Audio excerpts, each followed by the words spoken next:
I am William Crawford. I am 70 years old and somehow still processing the deepest betrayal a father could ever experience. As the founder of a multi-million-dollar commercial heating and cooling empire, I spent my entire life building a legacy to provide for my family. Last month, during an upscale dinner meant to honor my late wife, my son slammed his scotch glass on the table, pointing a finger directly in my face. "Stop wasting my money," he hissed. I did not scream. I simply looked at him in dead silence. The very next day, I emptied every single bank account he thought he controlled, and I disappeared completely. Before I continue this story, let me know where you are watching from in the comments below. Hit like and subscribe if you have ever had to stand up to family who underestimated your worth. Columbus, Ohio. It was a bitterly cold Tuesday evening in November.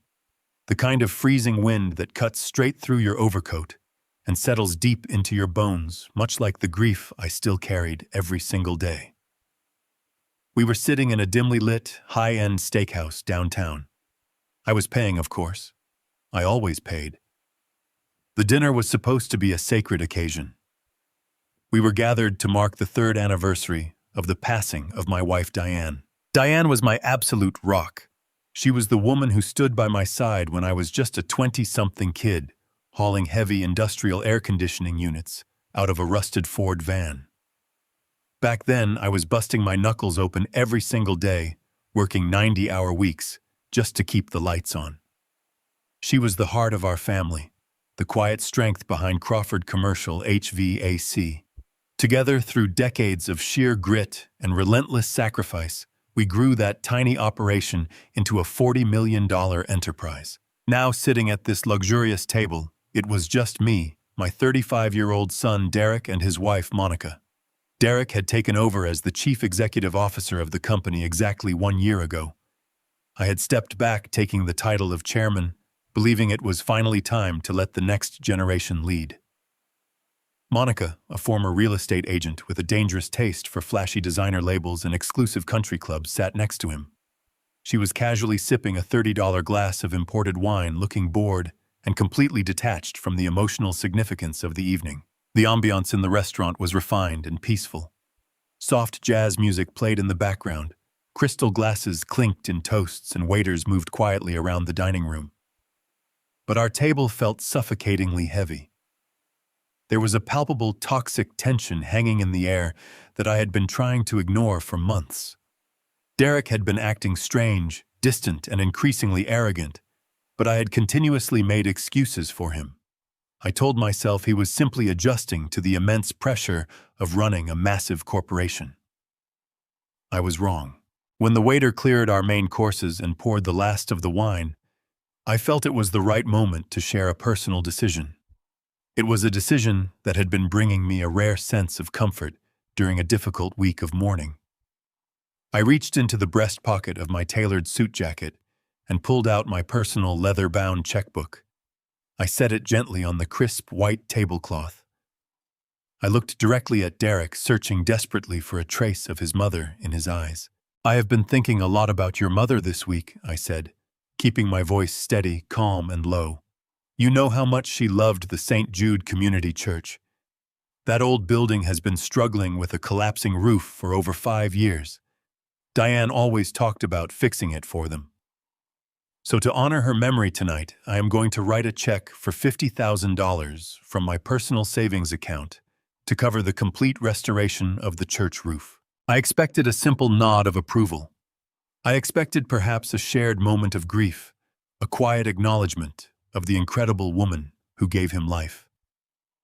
I expected my son to understand that this was a deeply personal tribute to the very foundation of our family.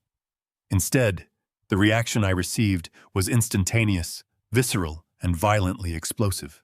Derek snatched his heavy crystal scotch glass from the table and slammed it down with such brute, uncontrolled force that the stem completely shattered in his grip. The sharp, terrifying crack of breaking glass echoed instantly through the elegant dining room. Several patrons at nearby tables stopped their conversations and turned their heads in shock.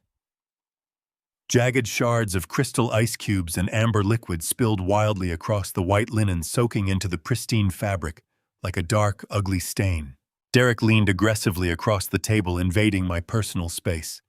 His face flushed a dark, furious red, the veins in his neck bulging against his expensive silk tie. He thrust his index finger directly into my face, his eyes wide, manic, and completely unhinged. "Stop wasting my money." He hissed the words with a venomous, guttural intensity that carried effortlessly over the soft jazz music. "What the hell are you doing writing 50 grand checks to a useless church? Are you losing your mind?" Underneath the table, I heard a sharp, painful thud.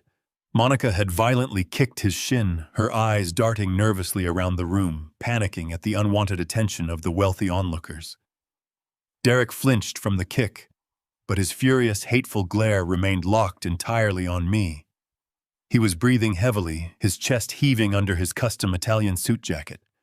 A jacket completely paid for by the massive empire I built from nothing. I did not flinch. I did not raise my hands. I did not yell back. I just froze completely solid, staring into the eyes of the absolute stranger sitting across from me. The words echoed in my mind with a deafening, paralyzing roar. My money. He had just called my personal savings, the money I bled and sweat for over 4 grueling decades, his money. I had spent 28 years breathing in toxic fiberglass insulation. I had frozen on commercial rooftops in the dead of winter. I had sacrificed my own youth and health so he would never have to know the bitter taste of poverty. I stepped back from the daily grind for just 1 single year. And in that unbelievably short amount of time, his entitlement had mutated into something terrifyingly monstrous. He truly believed he owned my wealth. He truly believed he owned me. The silence that followed was suffocating. The entire restaurant seemed to hold its breath, waiting for the older man to explode, to cause a scene, to put the disrespectful son in his place. But I am not a man who fights in public. I am a man who observes, calculates, and executes. I slowly reached out, picked up my checkbook, and slid it back into my breast pocket. I did not utter a single word of defense or anger. I stood up slowly from the table, my posture perfectly straight.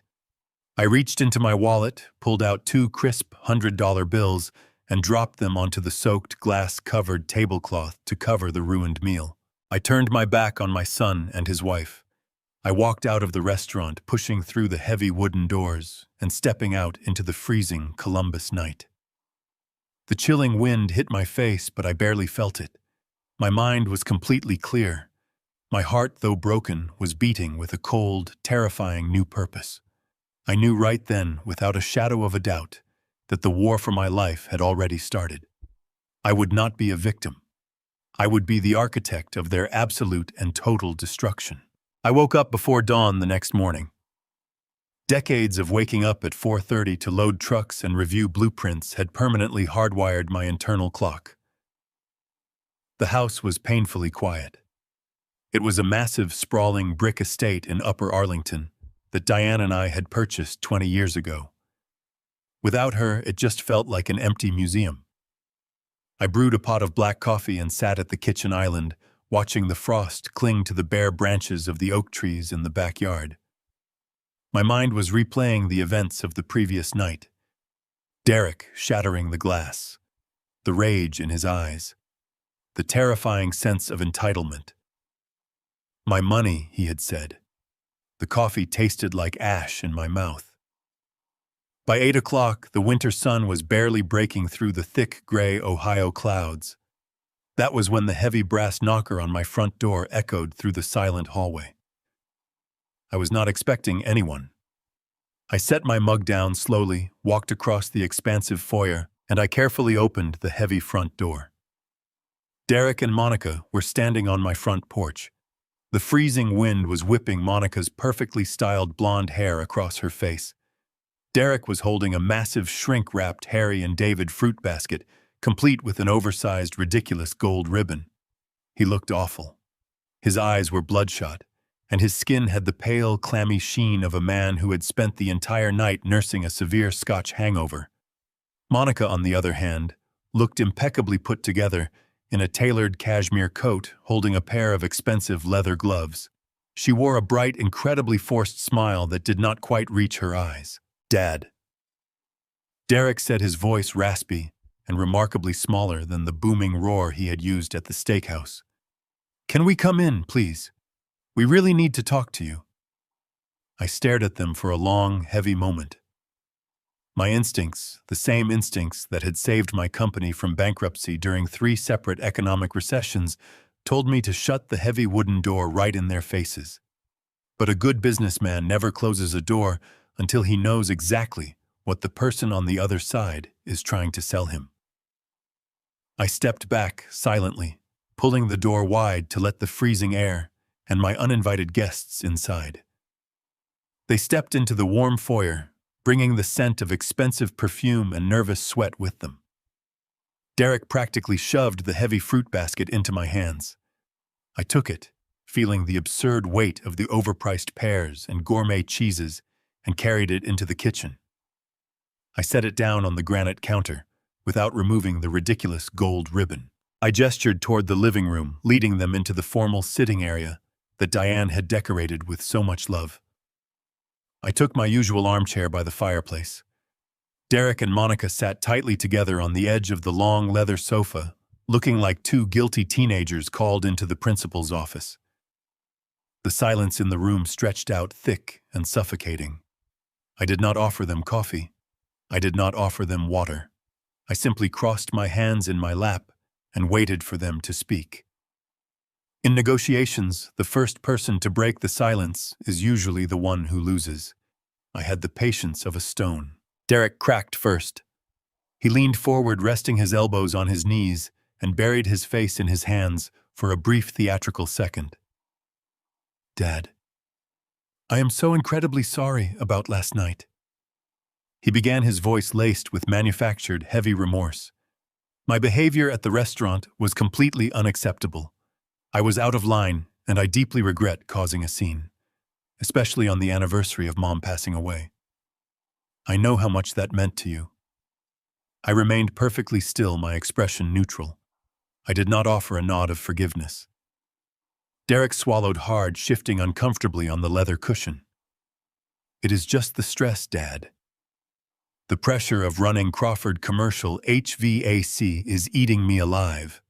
We are expanding into the Cleveland and Cincinnati markets simultaneously, and the supply chain issues are causing massive delays with our industrial rooftop units. I have not slept a full night in 3 weeks. Last night I had way too much scotch on an empty stomach. When you pulled out that checkbook to give away $50,000, I just panicked," I snapped. "I felt like the weight of the entire company was crushing my chest, and I took it out on you. Please, you have to believe me. That is not who I am." I did not mean those words. I listened to his excuse, analyzing every syllable. He was blaming the alcohol. He was blaming the supply chain. He was blaming the very company I had built and handed over to him on a silver platter. He was taking absolutely zero genuine accountability for the hatred and entitlement that had poured out of his mouth. Before I could even formulate a response to his hollow apology, Monica smoothly leaned forward and placed a manicured, comforting hand over Derek's knee. She looked at me with an expression of profound, sickeningly sweet concern. "It is the absolute truth, William," she said softly. Her voice was pure velvet, dripping with calculated empathy. "Derek has been working himself to the bone to make you proud. But honestly, we have both been terribly worried about you lately. You have been living alone in this massive house for 3 years now. Grief does strange things to the mind." My heart slowed to a steady, cold rhythm. I looked at her. "Worried about me?" I asked, my tone dangerously flat. "Yes," Monica continued without missing a beat. "You are so generous, William. Sometimes too generous.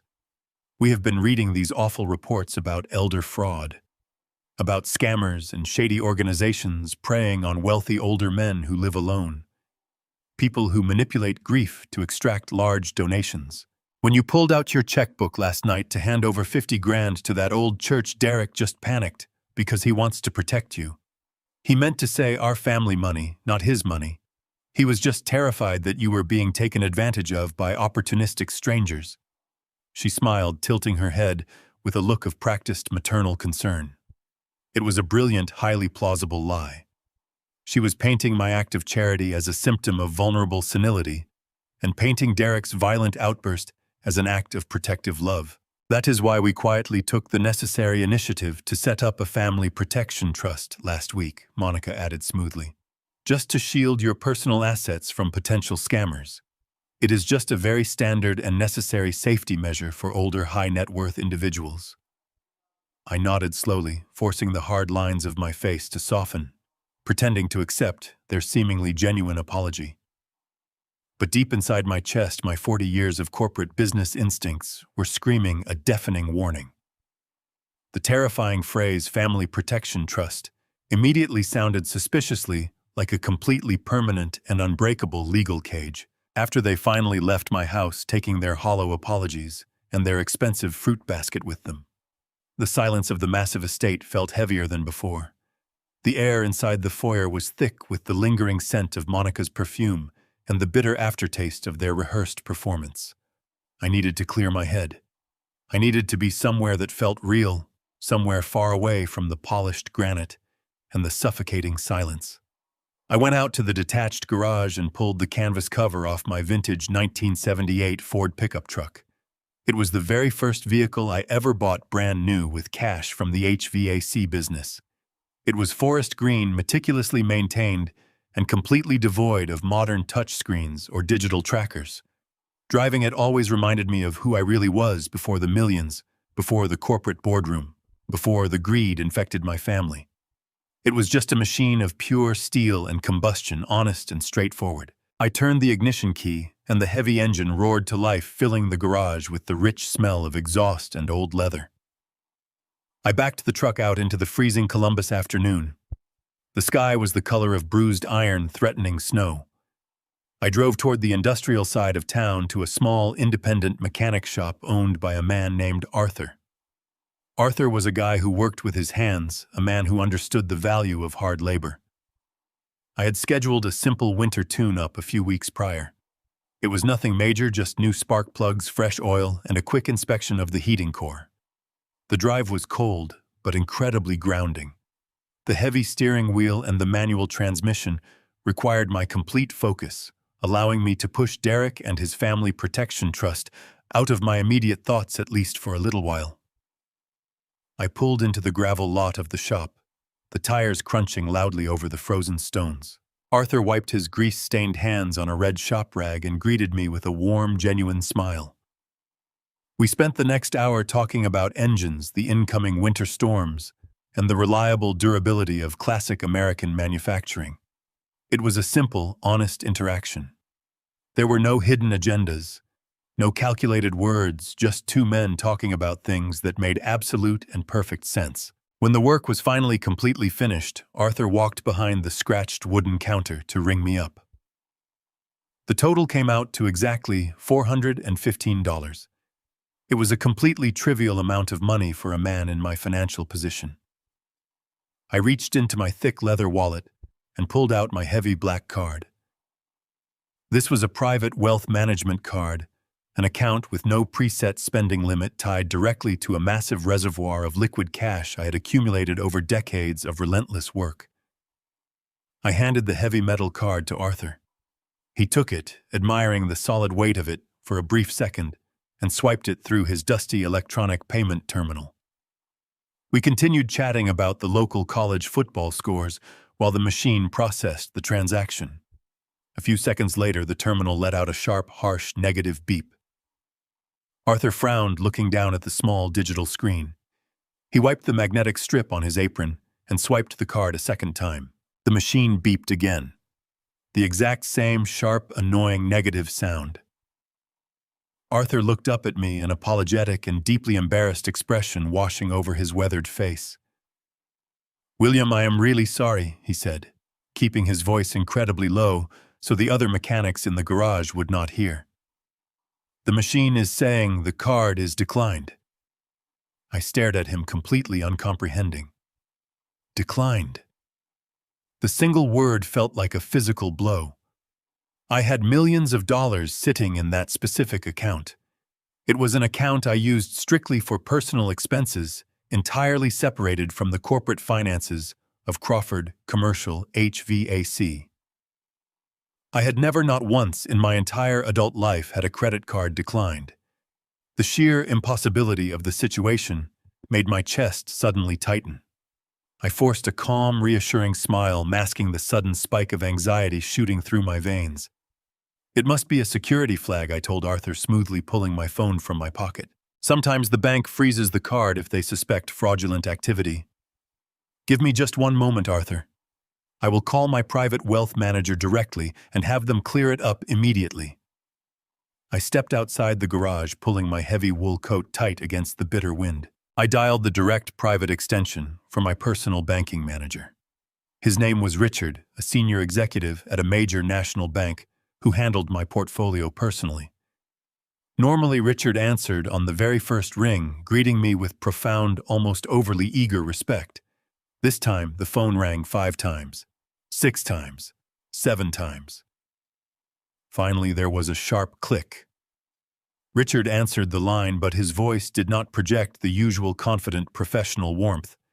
He sounded hesitant, breathless, and incredibly terrified. "Hello, William," he stammered, his words stumbling over one another in a frantic rush. "Richard," I said, keeping my tone perfectly measured but incredibly firm. "I am standing at a mechanic shop in the freezing cold, and my primary card was just declined for a $400 charge. I need you to lift whatever security hold is currently blocking my funds right this second." The silence on the other end of the line was absolute and absolutely terrifying. I could actually hear Richard swallowing hard, taking a shaky, incredibly unsteady breath. "William, I am so sorry," he finally whispered, his voice trembling with genuine fear. "I cannot lift the hold. I no longer have the legal authorization to allow you access to those funds." The freezing wind whipped across the gravel lot, biting into my exposed skin. But the sudden cold I felt internally was infinitely worse. "What are you talking about, Richard? It is my account. It is my money." "William, please listen to me very carefully," Richard pleaded, his voice dropping to a frantic, hushed whisper. "First thing this morning, your son Derek and a team of 3 corporate attorneys walked directly into my office. They presented a binding court order signed by a local judge. Your accounts have not been flagged for fraud. Your accounts have been entirely frozen under a co-conservatorship order. Derek has been granted temporary emergency control over all your personal finances, a conservatorship. I am a perfectly healthy and capable man. My mind is completely sharp. My blood runs absolutely cold as the horrifying reality slams directly into my chest. The plausible lie from the morning completely shatters into a million jagged pieces right before my eyes. The Family Protection Trust was not designed to shield my money from outside scammers. It was a weapon designed to meticulously strip me of my independence. They aren't protecting my money at all. They have legally locked me out of my own life. The silent war for my absolute freedom has officially and irreversibly begun today. I hung up the phone and stood frozen in the biting winter wind. The gravel under my boots felt unsteady, as if the very earth had suddenly shifted on its axis. A conservatorship. The sheer magnitude of that legal maneuver echoed through my mind, drowning out the ambient noise of the busy mechanic shop behind me. Derek had not just frozen my personal checking accounts. He had executed a calculated, precise legal strike to strip me of my fundamental human autonomy.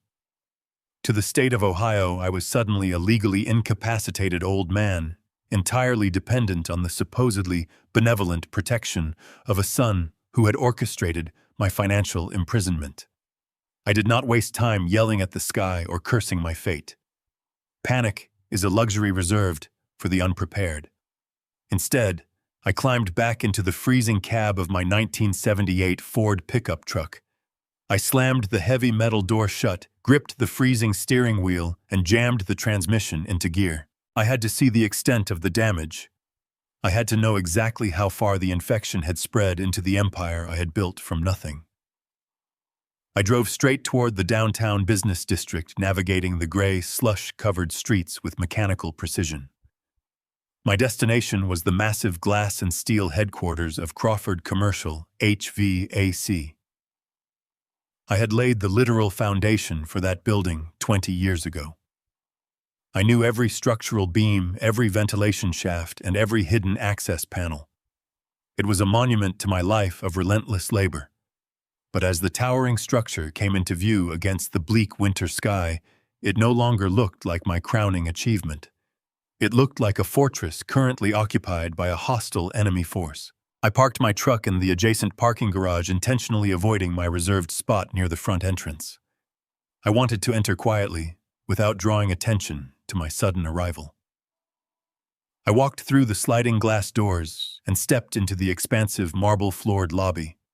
The familiar hum of corporate activity washed over me. Phones were ringing softly at the reception desk. Employees in sharp suits walked briskly across the polished stone, and the low murmur of business deals filled the warm air. Nobody paid any special attention to the 70-year-old man walking toward the back corridor. I bypassed the main reception desk and headed directly for the private executive elevator bank. This was a secure access point, designed exclusively for top-tier management. I reached into my coat pocket and retrieved my heavy gold-trimmed founder badge. It was a unique keycard that granted me unrestricted total access to every single floor-secure room and digital terminal within the entire global corporate network. I held the badge up to the sleek black security scanner, mounted beside the polished steel elevator doors. I anticipated the familiar soft green glow and the quiet metallic click of the unlocking mechanism. Instead, the scanner let out a harsh, abrupt beep. A bright, glaring red light illuminated the digital panel. The display read, "Access denied." I stood there staring at the red light. I swiped the badge a second time. The machine beeped again, flashing that identical, mocking red warning. Access denied. The reality of the situation washed over me like a bucket of ice water. Derek had not just locked me out of my personal bank accounts. He had systematically purged my digital identity from the corporate security mainframe.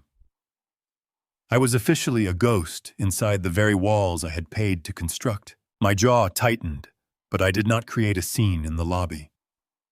I simply took a step back and leaned casually against the marble wall, blending into the background like an ordinary visitor waiting for a scheduled appointment.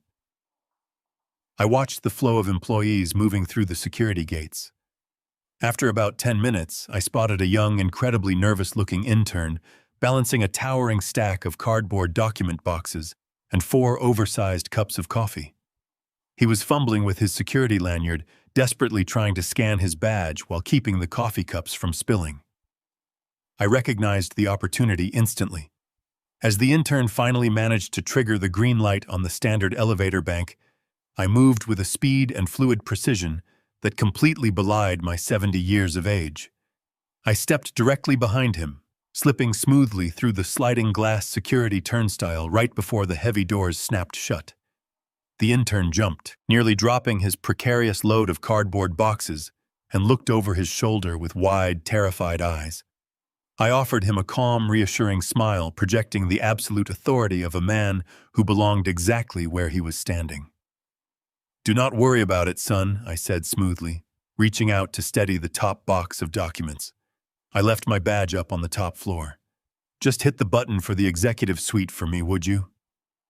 The young man nodded frantically, his hands visibly shaking as he pressed the glowing button for the top floor. He had absolutely no idea he was aiding an unauthorized infiltration. The elevator ascended smoothly, carrying me upward into the heart of the occupied territory. The doors slid open with a soft chime. I stepped off the elevator and walked silently down the pristine carpeted hallway of the executive floor. The walls were lined with framed photographs of our major industrial projects. I moved like a shadow, making absolutely no sound. I bypassed the main boardroom and headed straight toward the corner suite that used to belong to my chief financial officer. As I approached the heavy glass door, I stopped dead in my tracks. I peered through the slightly parted blinds. Monica, my son's wife, was sitting behind the massive mahogany desk.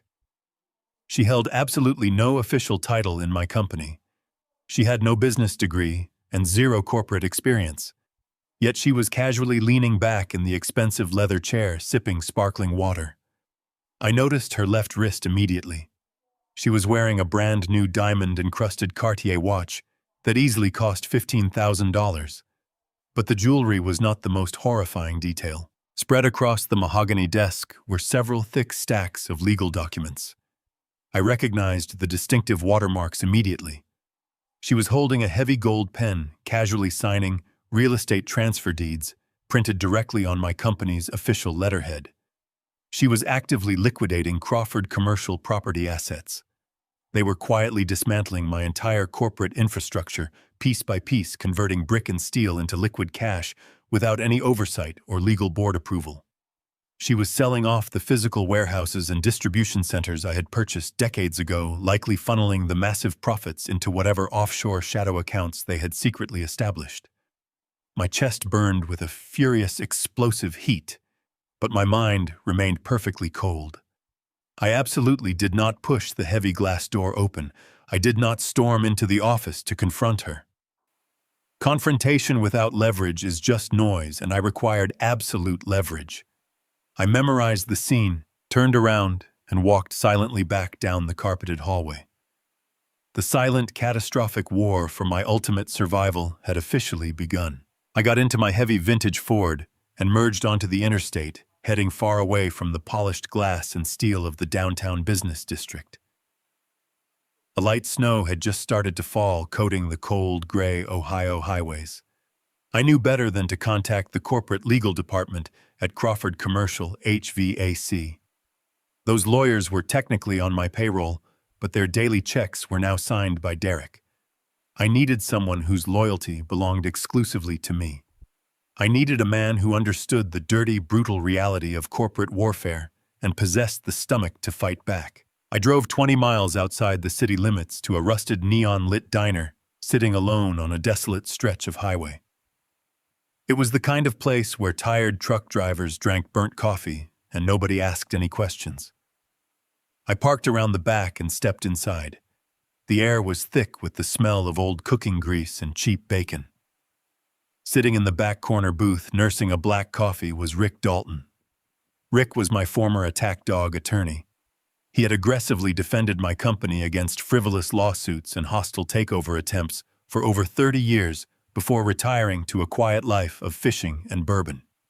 He possessed a brilliant legal mind and an absolute absence of moral hesitation when protecting his clients.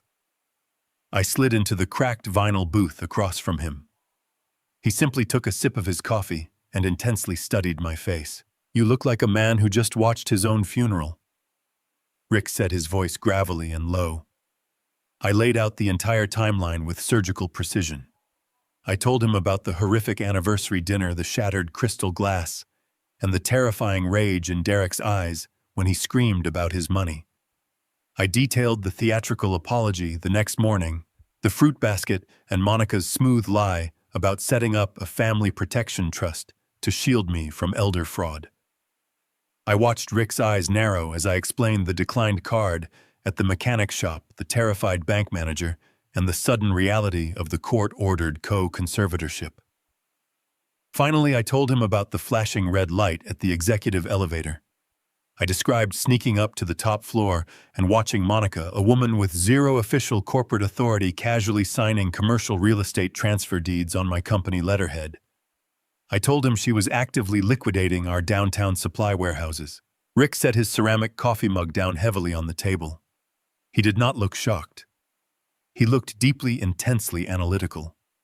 "A conservatorship," Rick murmured, shaking his head slowly, in genuine disbelief. "That is the absolute nuclear option, William. They did not just temporarily lock your checking accounts. They successfully convinced a presiding judge that you are severely mentally incapacitated. They essentially legally declared that you are no longer a functioning adult capable of managing your own daily affairs. It takes extensive, rigorous documentation to pull a stunt like that off. They would absolutely need a licensed medical professional to sign a sworn affidavit confirming your severe cognitive decline. They have been meticulously planning this corporate and personal coup for many months. I need to know exactly how deep this treacherous knife goes, I said, keeping my voice incredibly steady despite the massive adrenaline spike pounding violently in my chest. I need to know exactly what they have stolen, and I need to know it right this second. Rick did not hesitate for a single moment. He reached into his worn leather briefcase and pulled out a battered laptop. He flipped it open right there on the sticky diner table, completely ignoring the young waitress who walked by to top off his mug. He connected to a secure, encrypted mobile hotspot and began typing furiously. The rapid clacking of the plastic keyboard was the only sound between us for several agonizing suspended minutes. Rick was entirely bypassing the standard public search engines, digging directly into the deeply buried county public records and restricted state judicial databases. I carefully watched the reflection of the glowing screen against his thick reading glasses. His jaw tightened remarkably. "The Family Protection Trust is a real entity," Rick said, his eyes scanning the dense legal jargon rapidly scrolling across his monitor. "But it is not a protective shield, William. It is a massive financial vacuum. They deliberately structured it as an ironclad, irrevocable trust, specifically naming Derek as the primary controlling trustee and Monica as the secondary. They have already aggressively funneled the vast majority of your liquid personal assets into it. The fraudulent conservatorship gave them the absolute legal authority to move your money instantly without requiring a single authorizing signature from you. You are completely legally locked out of your own life savings. But those commercial real estate transfers you clearly saw Monica signing, that is what truly worries me the absolute most. They are rapidly liquidating your prime commercial properties to immediately generate massive amounts of highly untraceable cash." Rick fell completely silent again, his fingers flying rapidly across the keys as he drastically shifted his search parameters. He swiftly opened a brand new tab, pulling up the secure county property tax assessments and residential deed records. He carefully typed in the specific address of my massive, sprawling brick estate located in Upper Arlington, the beautiful home where Diane and I had joyfully raised our entire family, the quiet home where I had slept peacefully just last night, the grand home I had completely and proudly paid off 20 full years ago. The digital loading icon spun in a continuous, agonizing circle for what felt like an absolute eternity. Finally, the page successfully populated with a dense, complicated block of official government text. Rick abruptly stopped typing. He took a slow, incredibly heavy breath and looked directly up at me. His expression was significantly grimmer than I had ever seen it in our entire 30-year professional relationship. "William," he said quietly, his voice carrying a dark weight that made my stomach instantly drop. "I need you to brace yourself." Rick turned the laptop completely around and slid it across the sticky table so it faced me directly. I looked straight down at the glowing screen. There, in stark black and white digital text, was the official deed to my Upper Arlington estate. But my name was completely gone. In its place, listed as the absolute sole owners of the property, were Derek and Monica Crawford. The date of the fraudulent transfer was stamped clearly at the bottom. It had been executed 3 weeks ago. My signature had been entirely flawlessly forged. My blood ran completely cold. The chilling reality of my dire situation finally crystallized with absolute, terrifying clarity. I did not just lose my company or my bank accounts. I had literally lost my only physical sanctuary. If I went back to that house right now and angrily confronted them with this profound, unforgivable betrayal, they would not just simply ignore me. They could legally evict me on the very spot, call the local police, and have me immediately arrested for trespassing in what used to be my own home. I walked out of that greasy diner with Rick Dalton's grim warning ringing in my ears. The freezing night air hit my face, but I felt absolutely nothing. My own son had forged my signature. He had stolen the very house where his mother had rocked him to sleep. If I drove back to my estate right now, I would be walking into a legal trap. Derek and Monica could have me arrested for trespassing. I climbed into the cab of my vintage pickup truck and drove to a modest motel on the edge of the county line, paying in cash. I sat on the lumpy mattress and stared at the wall. Panic is the ultimate enemy of logic. I had to dismantle Derek's illusion of absolute control. To do that, I needed the undeniable proof of his corporate theft. Derek always looked at me like I was an obsolete dinosaur. He genuinely believed that because I did not understand modern cloud computing, I was completely blind to the internal mechanics of the company. He thought his newly installed corporate firewalls and digital tokens had permanently locked me out of the accounting systems. He had successfully deactivated my administrative keycard and revoked my remote access passwords. But Derek was arrogant, and arrogance breeds catastrophic oversights.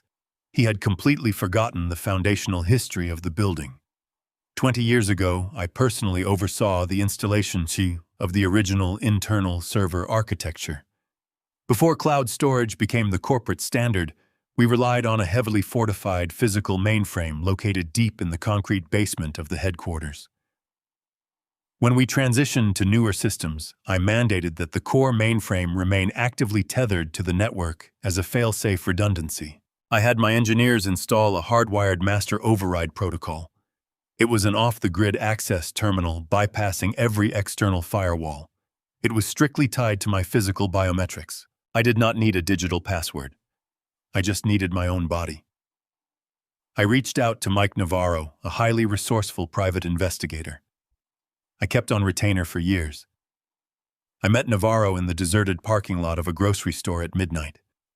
I did not give him the emotional details of my son betraying me. I handed him an envelope of cash and told him I needed a military-grade encrypted hard drive with the highest possible transfer speed.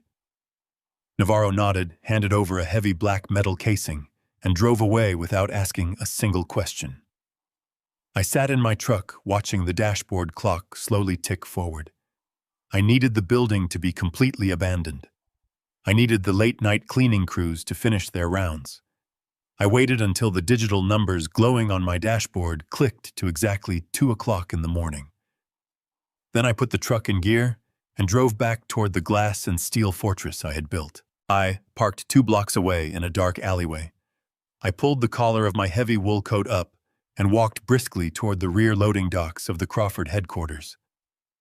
Derek had recently spent hundreds of thousands of dollars upgrading the perimeter security, installing high-definition cameras and motion sensors at every main entrance.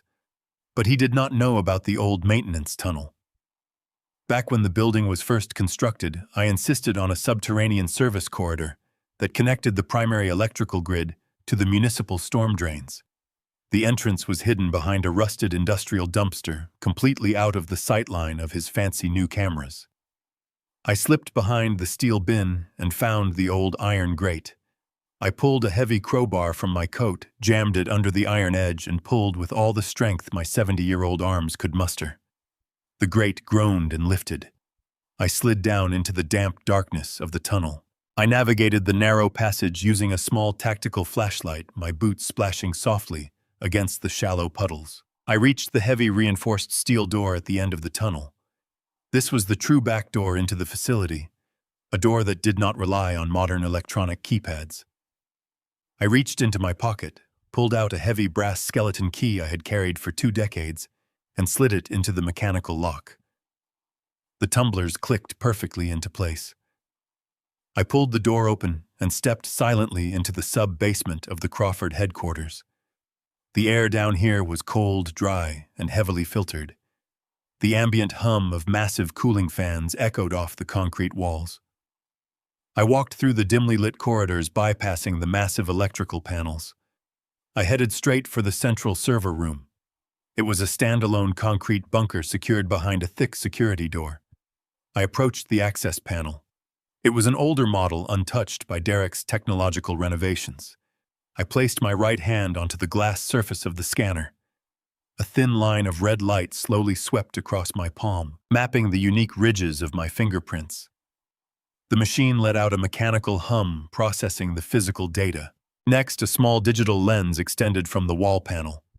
I leaned forward, aligning my right eye with the glowing green targeting reticle. The scanner pulsed, casting a bright beam of light directly into my pupil. It was analyzing the complex vascular structure of my retina cross, referencing the biological markers against the foundational code of the master override protocol. For 3 agonizingly long seconds, the terminal remained entirely silent. My heart pounded heavily against my ribs. If the engineers had dismantled this system without telling me, the silent alarms would trigger immediately. I would be trapped in the basement waiting for the police to arrive and arrest me for corporate espionage in my own building. Then the heavy steel door emitted a loud, satisfying electronic clack. A thick green light illuminated the access panel. The heavy deadbolts retracted smoothly into the walls. I grabbed the handle and pulled the door open. I stepped into the freezing server room. Rows of towering black server racks stood like silent sentinels, blinking with thousands of tiny blue and green lights. The noise of the cooling units was deafening, but to me it sounded like absolute victory. I walked to the console at the center of the room. I flipped the cover off the master override port, exposing the raw physical connection to the corporate network. I unzipped my coat, pulled out the military-grade encrypted hard drive Navarro had provided, and plugged the thick black cable directly into the mainframe terminal. A command prompt instantly booted on the dusty monitor. The system had successfully recognized my biometric authority. I was fully in. I typed in a rapid sequence of legacy command codes, bypassing Derek's modern accounting software and diving straight into the raw, unfiltered root directories. I targeted the hidden financial folders, the deeply buried files that Derek thought he had perfectly concealed. I hit the execution. The progress bar flashed onto the screen. I stood alone in the freezing basement, watching the digital numbers climb as I systematically began downloading the last 12 months of Derek's secret shadow accounting. The blue glow of the progress bar crept across the monitor like a glacier. I stood in the freezing chill of the sub-basement, my breath forming faint white clouds in the highly filtered air.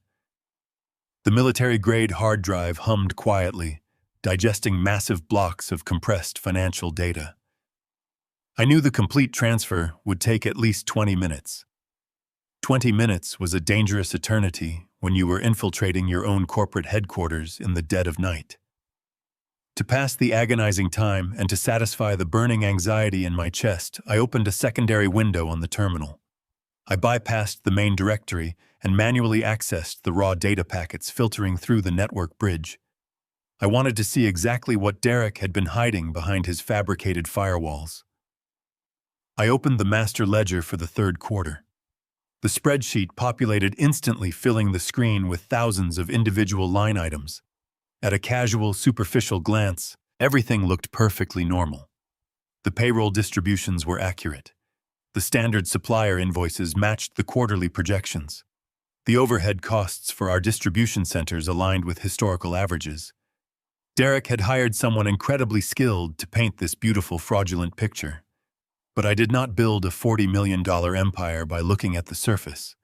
I knew the intricate rhythm of this company better than I knew my own heartbeat. I isolated the outgoing vendor payments and filtered them by origination date, specifically targeting the exact month Derek officially assumed the role of Chief Executive Officer. The true story emerged almost immediately. Hidden beneath the massive, legitimate purchases of industrial copper piping and commercial-grade refrigerants, there was a steady, rhythmic bleed. I found a recurring weekly outgoing wire transfer routed to an entity listed as Apex Logistics Solutions. The invoices were vaguely coded as expedited supply chain management fees. They were consistently billed at $45,000 a week. I cross-referenced our approved vendor database. Apex Logistics Solutions did not exist in our system before last November. I ran a secondary search through the state corporate registry database using the raw command terminal. Apex Logistics Solutions was a limited liability company registered to a generic post office box in Delaware. The listed managing director was a corporate proxy firm. It was a classic textbook shell company. My son was bleeding Crawford commercial HVAC dry. I kept digging, my fingers moving across the plastic keyboard with a cold, mechanical fury. Apex was just the beginning. I uncovered 5 more ghost entities: Horizon Strategic Ventures, Summit Global Purchasing, Pinnacle Consulting Partners. Every single one of them was a fabricated shell siphoning hundreds of thousands of dollars out of our operating capital under the guise of vague administrative services and imaginary consulting fees. Over the last 12 months, Derek had effortlessly embezzled nearly $4 million directly from the primary operational accounts. The sheer scale of the theft was staggering, but as I scrutinized the balance sheets, a terrifying inconsistency caught my eye. $4 million was a massive hemorrhage, but Crawford Commercial HVAC generated $40 million in annual revenue. A $4 million deficit would certainly hurt our quarterly profit margins, but it would not completely bankrupt the infrastructure. Yet the internal cash flow indicators were flashing severe red warnings. The company was drowning in a severe liquidity crisis. I dug deeper into the central collateral registries, holding my breath as the encrypted files slowly decrypted onto the screen. What I found next made the physical embezzlement look like a minor administrative error. Derek was not merely stealing cash to fund his luxurious lifestyle. He was actively utilizing the entire corporate entity as collateral. I opened a deeply buried directory labeled Offshore Liabilities. My son had taken the physical assets of Crawford Commercial HVAC, the heavy machinery, the sprawling distribution warehouses, the fleet of 300 service trucks, and he had legally pledged them against massive, highly leveraged offshore margin accounts. He was borrowing tens of millions of dollars from unregulated international financial institutions, using the lifeblood of my company to guarantee the massive loans. He was funneling the borrowed capital into high-risk, incredibly volatile foreign exchange markets and aggressive short-term investment strategies. He was playing the ultimate game of financial roulette gambling with the foundation of the empire I had sacrificed my life to build. If those offshore margin calls suddenly failed, the international lenders would legally seize every asset tied to the Crawford name. They would take the warehouses. They would take the trucks. They would take the tools right out of my employees' hands. Derek had effectively strapped a massive financial bomb to the very core of the company, and the timer was ticking down rapidly. My chest tightened with a suffocating, blinding rage. I gripped the edge of the metal server rack, my knuckles turning completely white. He had looked me straight in the eye at that high-end steakhouse, slammed his crystal glass on the table, and screamed about me wasting his money. He was projecting his own catastrophic financial ruin directly onto me. He needed the Family Protection Trust to absorb my personal wealth because he had decimated the corporate wealth. The progress bar on the monitor finally hit 100%. A green notification box popped onto the screen confirming the massive data transfer was completely successful. I ejected the military-grade hard drive from the port and slipped it deep into the inside pocket of my thick winter wool coat. I closed the raw command terminal, wiping my digital footprint from the master override registry to ensure Derek's technology team would never realize I had breached their fortress. I sealed the access port tight and stepped back into the dark, freezing concrete corridor of the sub-basement. The heavy steel security door clicked shut loudly behind me, re-engaging the massive internal deadbolts automatically with a heavy thud. I finally possessed the raw financial data. I possessed the undeniable proof of his offshore financial fraud and the devastating, reckless collateralization of my entire life's work. I could hand this encrypted hard drive to the federal authorities in the morning and watch my son be carried away from his office in steel handcuffs. But the raw financial data alone was simply not enough. The accounting ledgers definitively proved the underlying mechanics of the corporate theft, but they completely failed to reveal their tactical strategy. Derek and Monica had successfully orchestrated a fraudulent medical conservatorship to strip away my human rights and steal my home. They obviously possessed a specific, meticulously coordinated physical plan to remove me from the daily equation permanently. I desperately needed to know exactly when they intended to execute their final devastating blow against me. I needed to know their exact timeline before they could manage to blindside me again with another devastating legal or medical attack. I could not simply leave the building tonight and passively wait for their invisible trap to suddenly spring completely shut around my neck. I needed active ears directly inside the executive suite. I absolutely needed to hear every single spoken word they exchanged in the complete, undisturbed privacy of that massive, luxurious corner office. I slipped the heavy encrypted hard drive deeper into my thick wool coat and turned my back on the glowing server banks. The concrete sub-basement was eerily quiet as I retraced my steps through the dimly lit corridors. I had secured the raw financial data, but data was merely a historical record of what Derek had already stolen. I needed forward intelligence. I needed the tactical blueprint of their next move against me. To get that, I had to ascend into the belly of the beast. I bypassed the main service elevator, knowing its digital tracking log would record any movement even with an override command. Instead, I moved toward the central concrete stairwell. The heavy steel fire door groaned slightly as I pulled it open.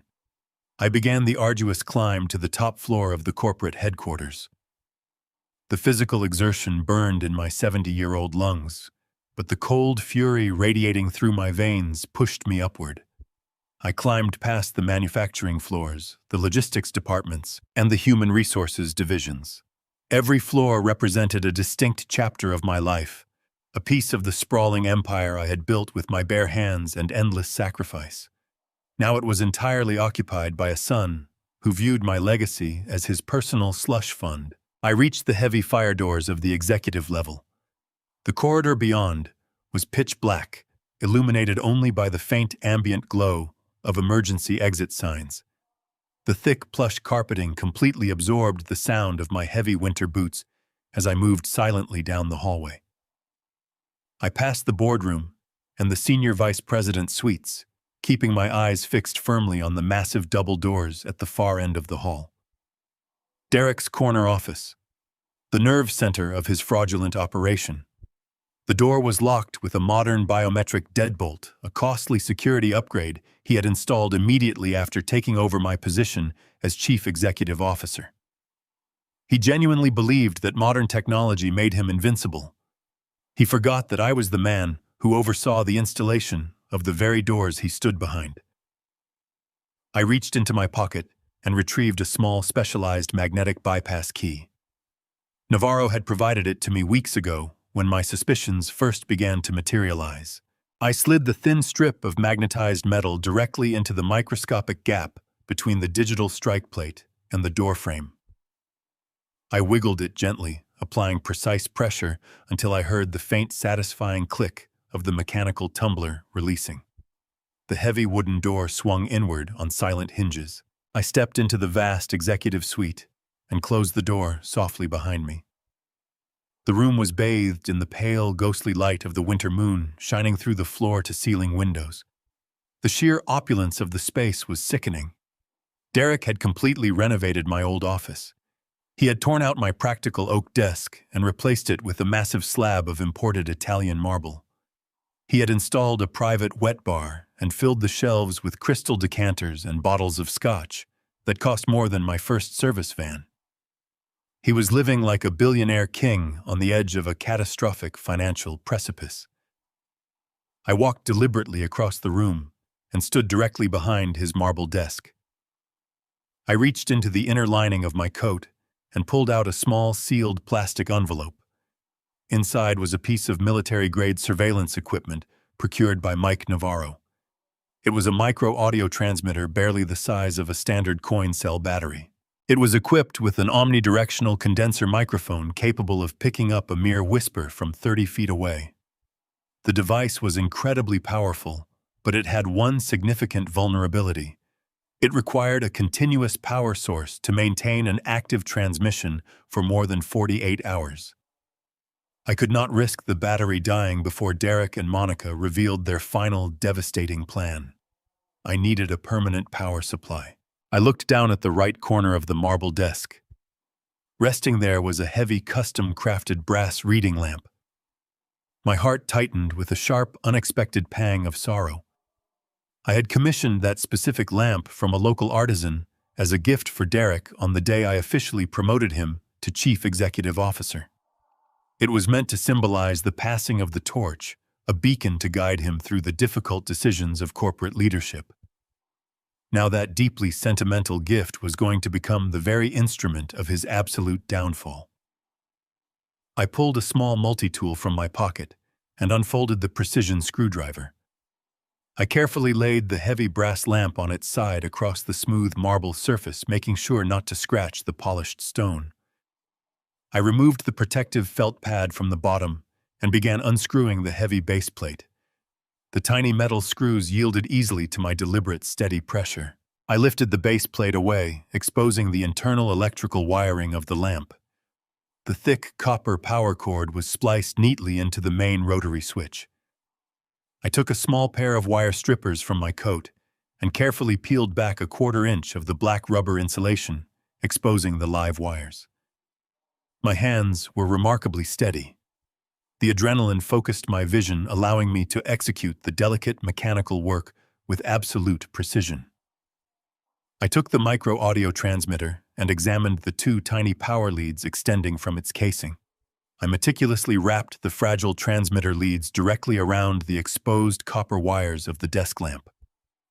I pulled a small roll of black electrical tape from my pocket and tightly wrapped the spliced connections, ensuring there was absolutely no risk of a short circuit. As long as the lamp remained plugged into the wall outlet, the surveillance bug would draw a continuous, undetectable trickle of electricity. The microphone was positioned perfectly flush against the hollow ventilation gap near the base of the brass casing. It was an absolutely flawless, invisible integration. I carefully replaced the heavy base plate, aligning the tiny screws with their original threading. I tightened them down securely and pressed the protective felt pad back into place.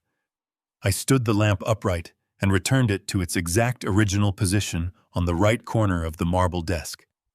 I took a soft microfiber cloth from my pocket and meticulously wiped down the brass casing, the marble surface, and the edges of the desk, erasing any trace of my fingerprints or physical presence. The office looked completely undisturbed. The expensive scotch bottles sat in silence. The leather chairs remained perfectly aligned. Derek would walk into this room in a few hours, completely oblivious to the fact that his father had turned his sanctuary into a live broadcasting station. I turned my back on the executive suite and slipped quietly back into the darkened hallway. I retraced my steps with calculated speed, moving down the central stairwell and back into the freezing concrete sub-basement. I pushed the heavy iron grate aside and crawled through the maintenance tunnel, emerging behind the rusted industrial dumpster. The freezing winter wind bit into my face as I walked quickly through the dark alleyways heading back to my vintage pickup truck. I climbed into the freezing cab and locked the heavy metal doors. My breathing was heavy, my muscles aching from the intense physical and emotional strain of the infiltration. But I could not rest. I reached into the glove compartment and pulled out the small black receiver unit Navarro had provided with the transmitter. I plugged a single molded earpiece into the jack and secured it firmly in my right ear. I flipped the power switch on the side of the receiver. The small digital screen glowed bright red, indicating a strong active connection. A soft crystal-clear hiss of static filled my ear. I reached over and tapped the volume dial. I could hear the faint, distant hum of the building's massive heating system filtering through the microphone. I could hear the subtle shifting of the ambient air pressure inside the corner office. The audio feed was absolutely flawless.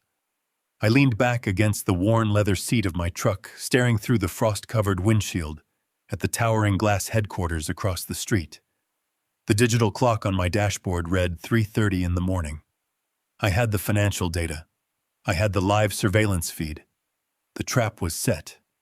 Now, I sit in the freezing darkness and wait for them to speak. For 3 agonizing days, I lived entirely inside the cab of my vintage Ford pickup truck. I parked in the back corner of a busy coffee shop parking lot, completely blending in with the daily flow of morning commuters and delivery vans. The spot gave me a perfect unobstructed view of the Crawford commercial headquarters just down the street. The weather had turned brutally unforgiving. A relentless freezing sleet battered the windshield, layering the glass in a thick sheet of gray ice. I kept the engine running just enough to prevent the heater core from freezing over, surviving on bitter black coffee and stale protein bars.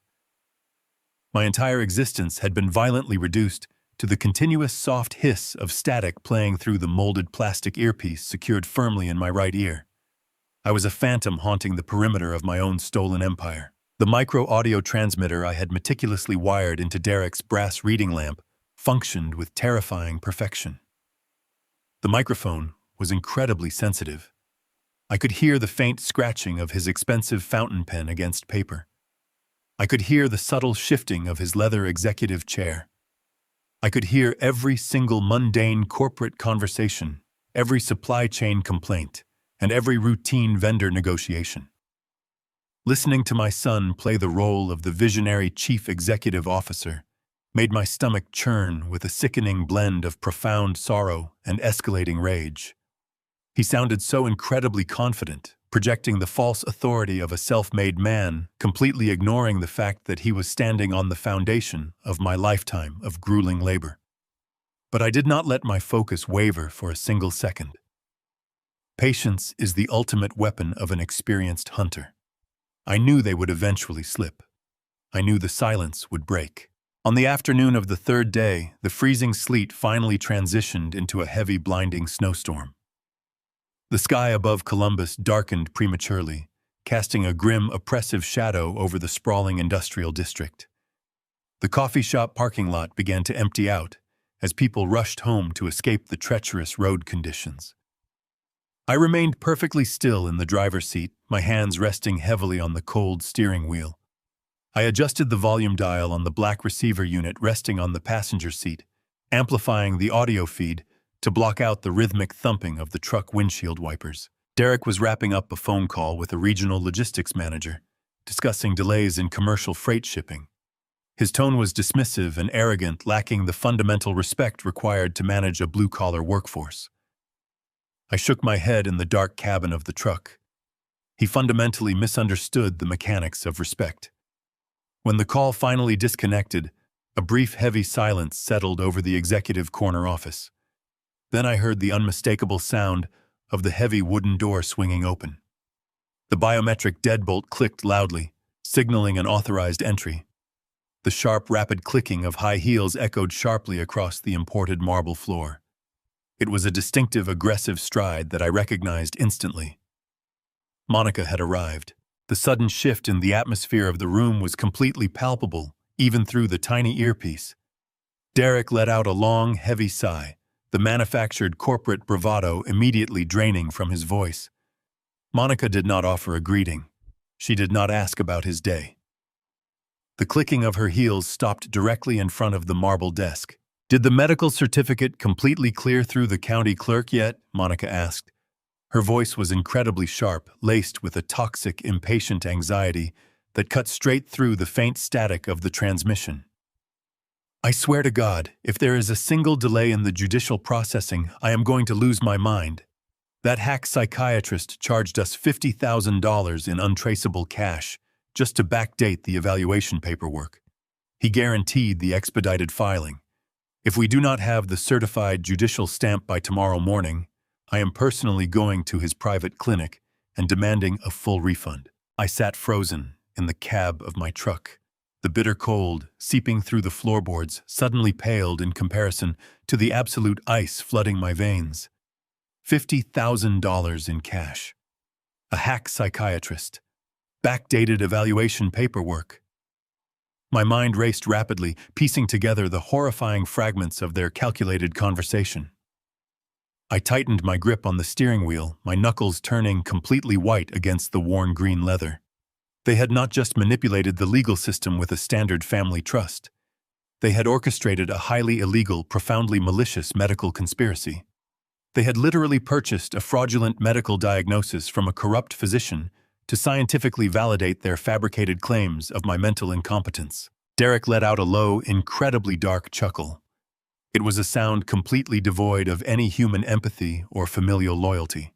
It was the sound of pure, unadulterated greed securing a permanent victory. "Relax," Monica Derrick replied, his voice dripping with arrogant, overwhelming satisfaction.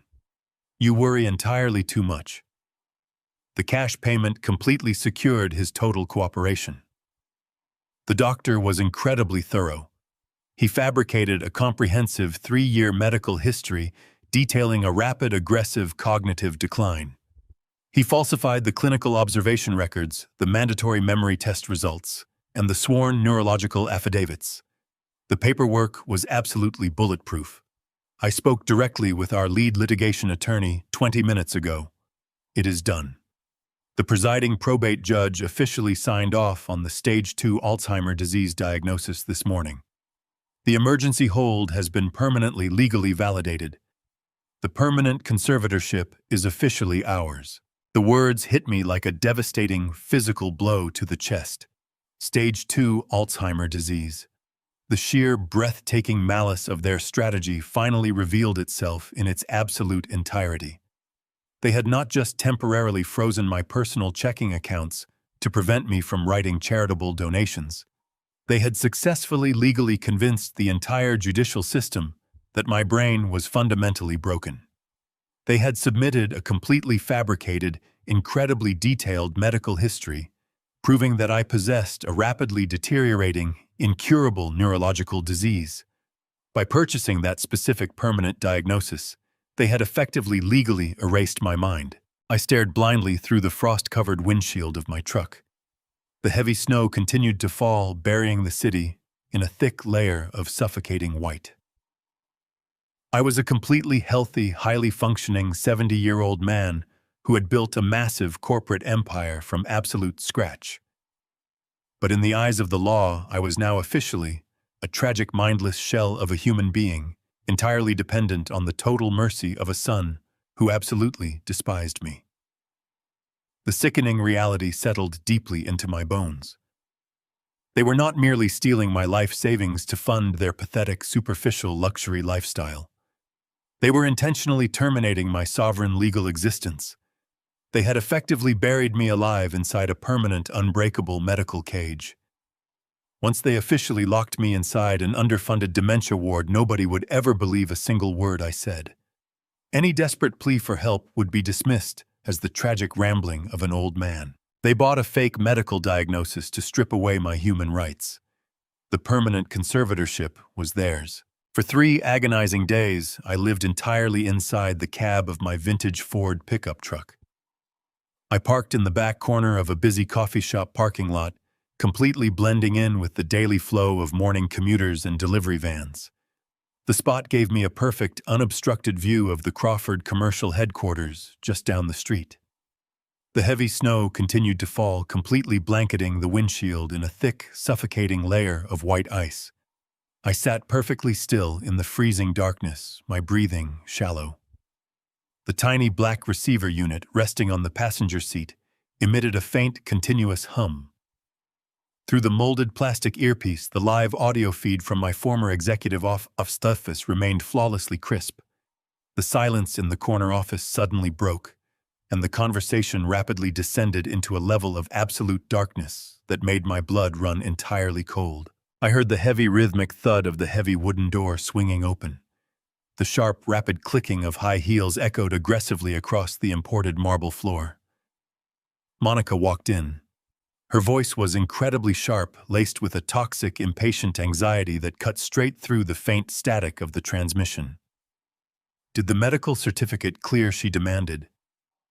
"That hack psychiatrist charged us $50,000 cash to backdate the paperwork. I swear to God, if there is a single delay in the judicial processing, I am going to lose my mind." I sat frozen in the cab of my truck. The bitter cold seeping through the floorboards suddenly paled in comparison to the absolute ice flooding my veins. $50,000 in cash. A hack psychiatrist. Backdated evaluation paperwork.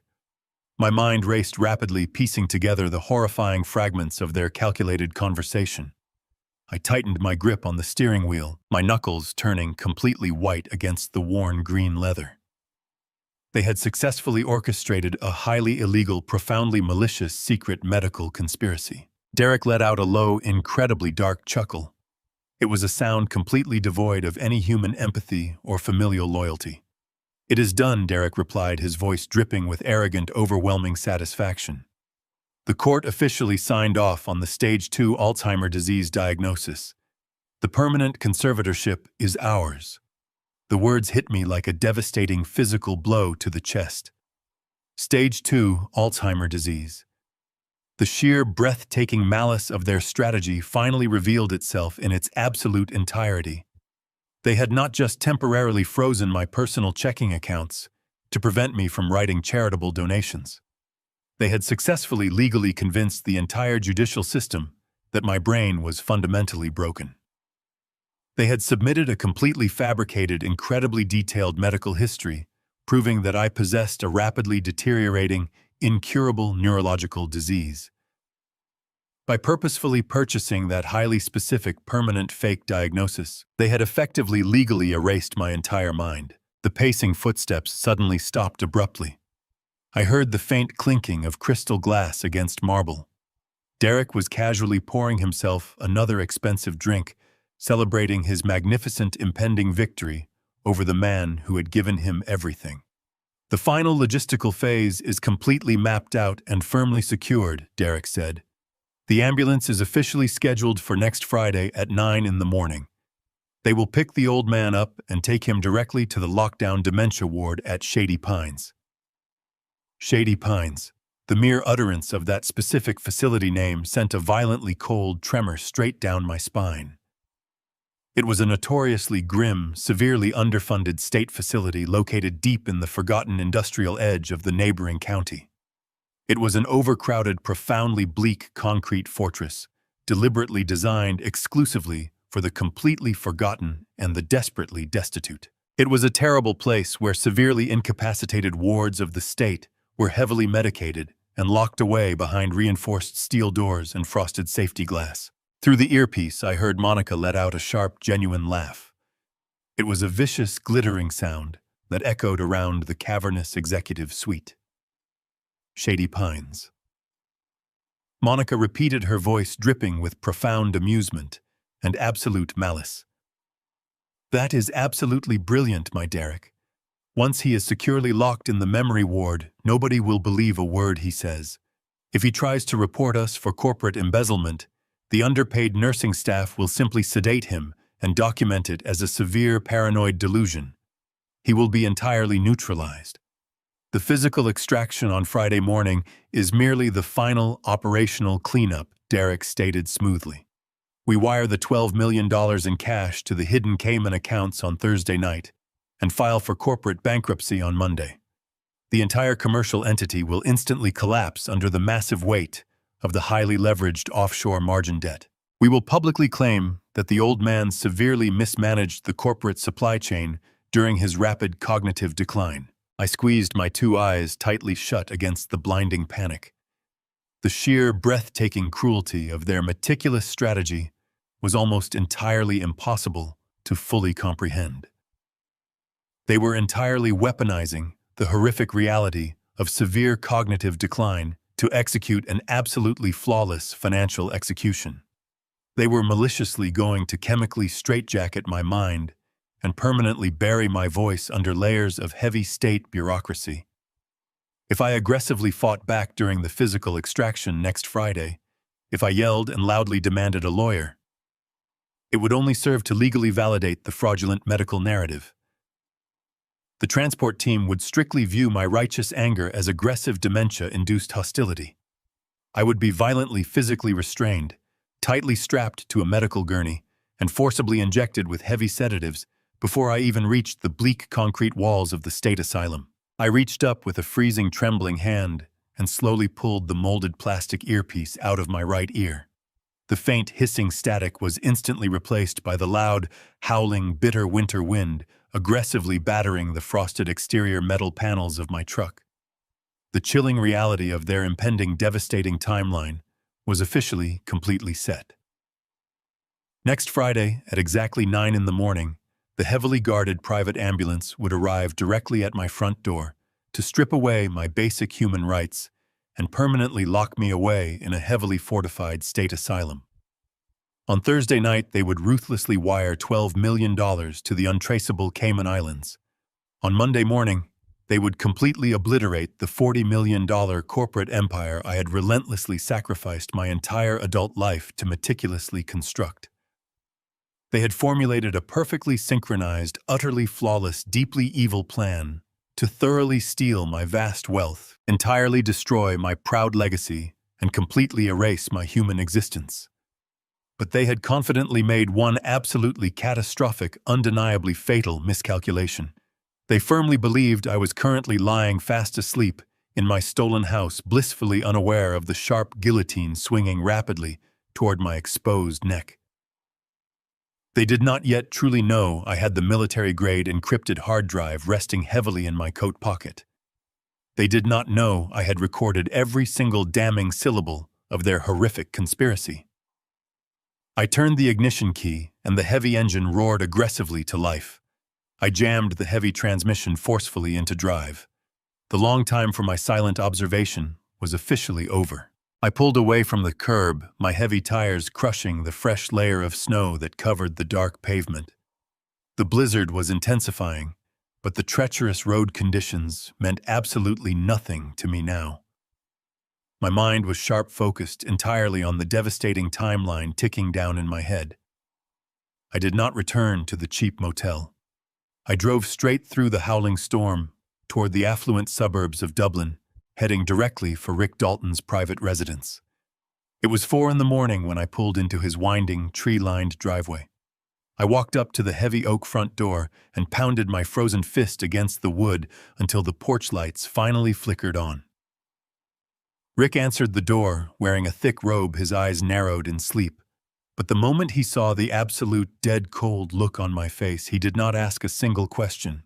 He simply stepped aside and ushered me into his warm, dimly lit home office. I sat down heavily in a leather wingback chair. I pulled the military-grade encrypted hard drive from my winter coat and set it on his mahogany desk. Then I unclipped the black audio receiver from my belt, placed it next to the drive, and hit the playback button.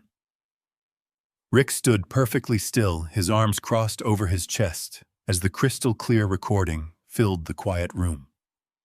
He listened to Monica complaining about paying a corrupt psychiatrist $50,000 in cash. He listened to Derek proudly confirming the stage 2 Alzheimer's disease diagnosis. He listened as my own son calmly detailed his plan to have me dragged out of my home on Friday morning by an ambulance crew and permanently locked inside the dementia ward at Shady Pines.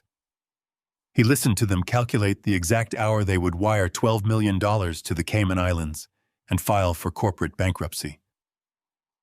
When the recording finally clicked off, the silence in the room was suffocating. Rick slowly walked over to his desk, picked up the encrypted hard drive, and plugged it into his secure forensic computer. He did not offer me any empty platitudes or useless words of comfort. He knew I did not need sympathy. I needed a war plan. Rick launched a series of complex data decryption tools, his eyes scanning the raw financial ledgers I had pulled from the subterranean corporate mainframe. For nearly an hour, the only sounds in the office were the howling wind outside the window and the rapid clicking of Rick's keyboard. He was meticulously tracing the origin points of the massive offshore margin accounts Derek had established. He followed the digital trail of the 6 fabricated shell companies, cross-referencing their outgoing wire transfers with international banking registries. Suddenly, Rick stopped typing. He leaned close to the monitor, reading a deeply buried sequence of transactional codes. He pulled off his reading glasses and rubbed his eyes with a profound, heavy exhaustion. "William," Rick said, his voice entirely devoid of its usual aggressive confidence. "The situation is drastically worse than simple corporate embezzlement. Derek has not merely been siphoning your operating capital to fund a lavish lifestyle. He has been systematically liquidating your entire corporate infrastructure to cover catastrophic, incredibly reckless investment losses." I looked at him, demanding absolute clarity. Rick turned the monitor toward me. He opened a hidden directory linking the offshore margin accounts, to a highly unregulated black market cryptocurrency exchange based out of Eastern Europe. Derek had been aggressively day trading volatile digital assets, using extreme illegal institutional leverage. He had used the pristine credit rating of Crawford Commercial, HVAC, to borrow tens of millions of dollars from shadow lenders, pouring every single cent into highly speculative crypto markets. The digital ledgers painted a horrifying picture of a desperate man chasing his own ruin.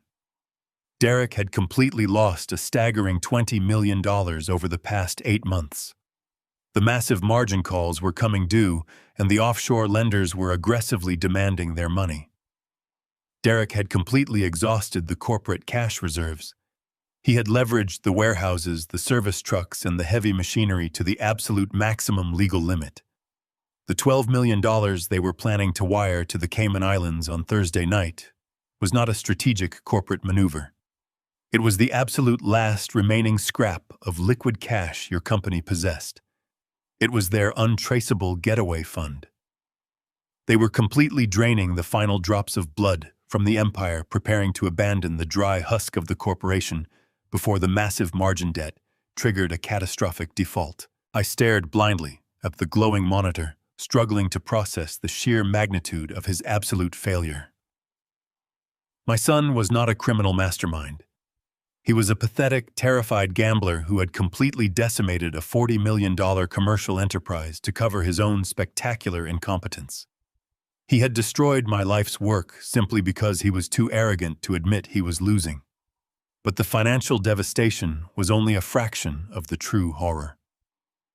Rick stood up from his leather chair and began pacing across the woven rug, his brilliant legal mind racing to connect the final deadliest dots of this malicious conspiracy. He stopped pacing and looked directly at me with a grim, terrifying realization settling heavily over his features.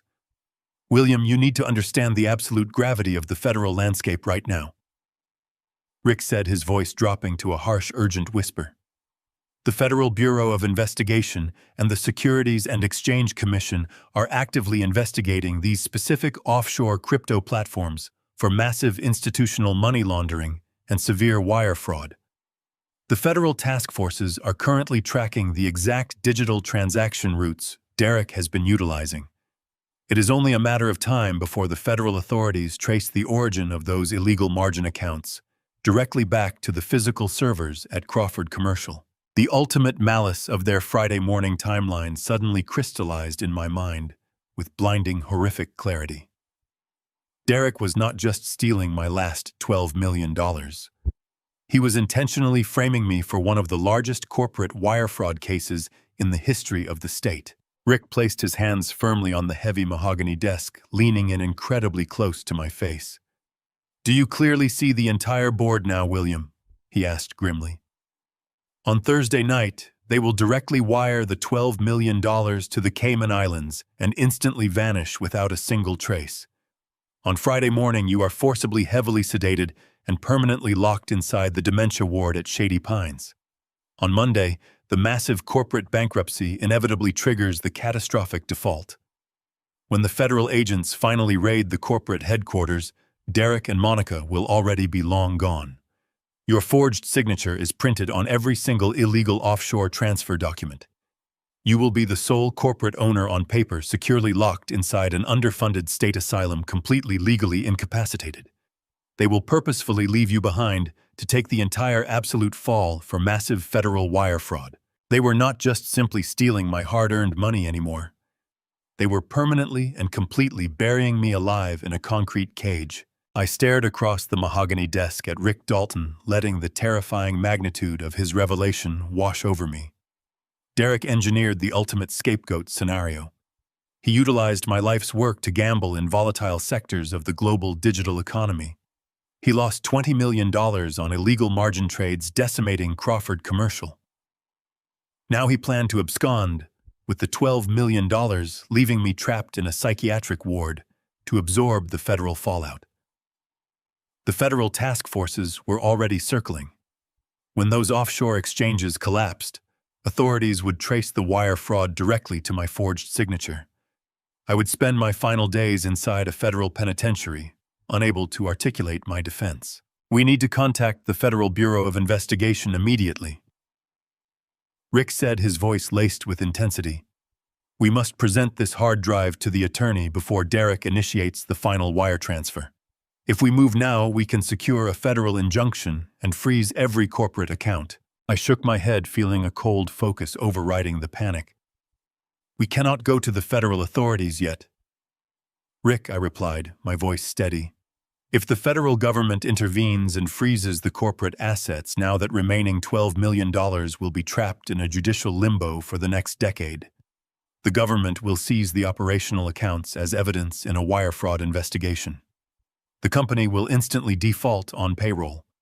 My employees will lose their jobs, health insurance, and livelihoods by Friday afternoon. The commercial empire I built from scratch will bleed out and die on a federal autopsy table. I cannot allow my workforce to suffer for my son's greed. I must secure that money before the authorities even know it exists. Rick leaned back in his chair, crossing his arms. He looked at me with skepticism. William, he countered smoothly. Derek holds the legal authority of the chief executive officer. He has fortified his position with a conservatorship declaring you mentally incompetent. You do not possess the legal authority to move a penny of that remaining $12 million. Any aggressive attempt to intercept that wire transfer will trigger internal banking alarms, and the fraud department will defer to the legally recognized chief executive officer. Derek holds all the administrative keys. I let out a breath and leaned forward, resting my forearms on the mahogany. Derek holds the administrative keys, I stated quietly, looking into his eyes. But he does not hold the foundational keys.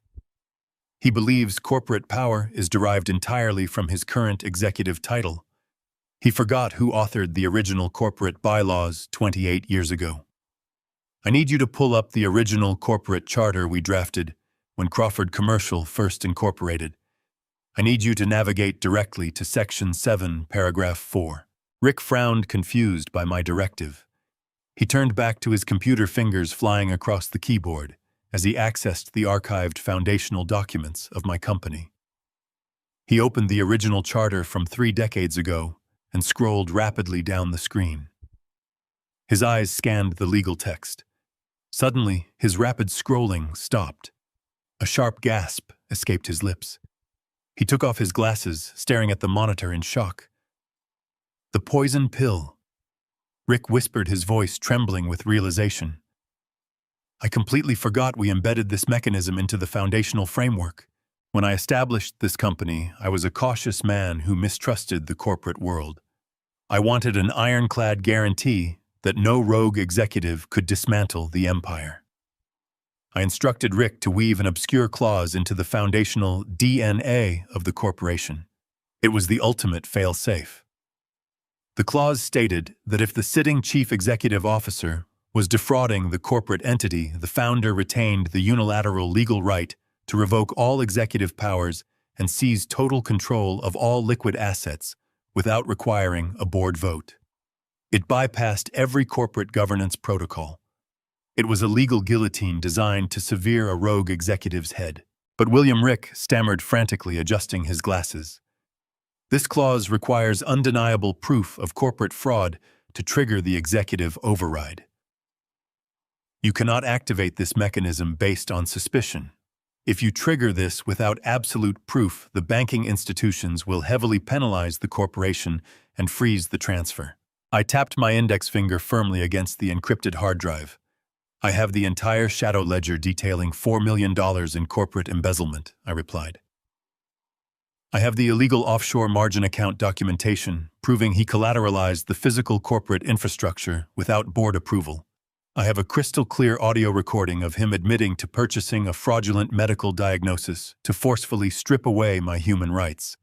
I do not just have irrefutable proof, Rick. I have an absolute avalanche of incriminating evidence.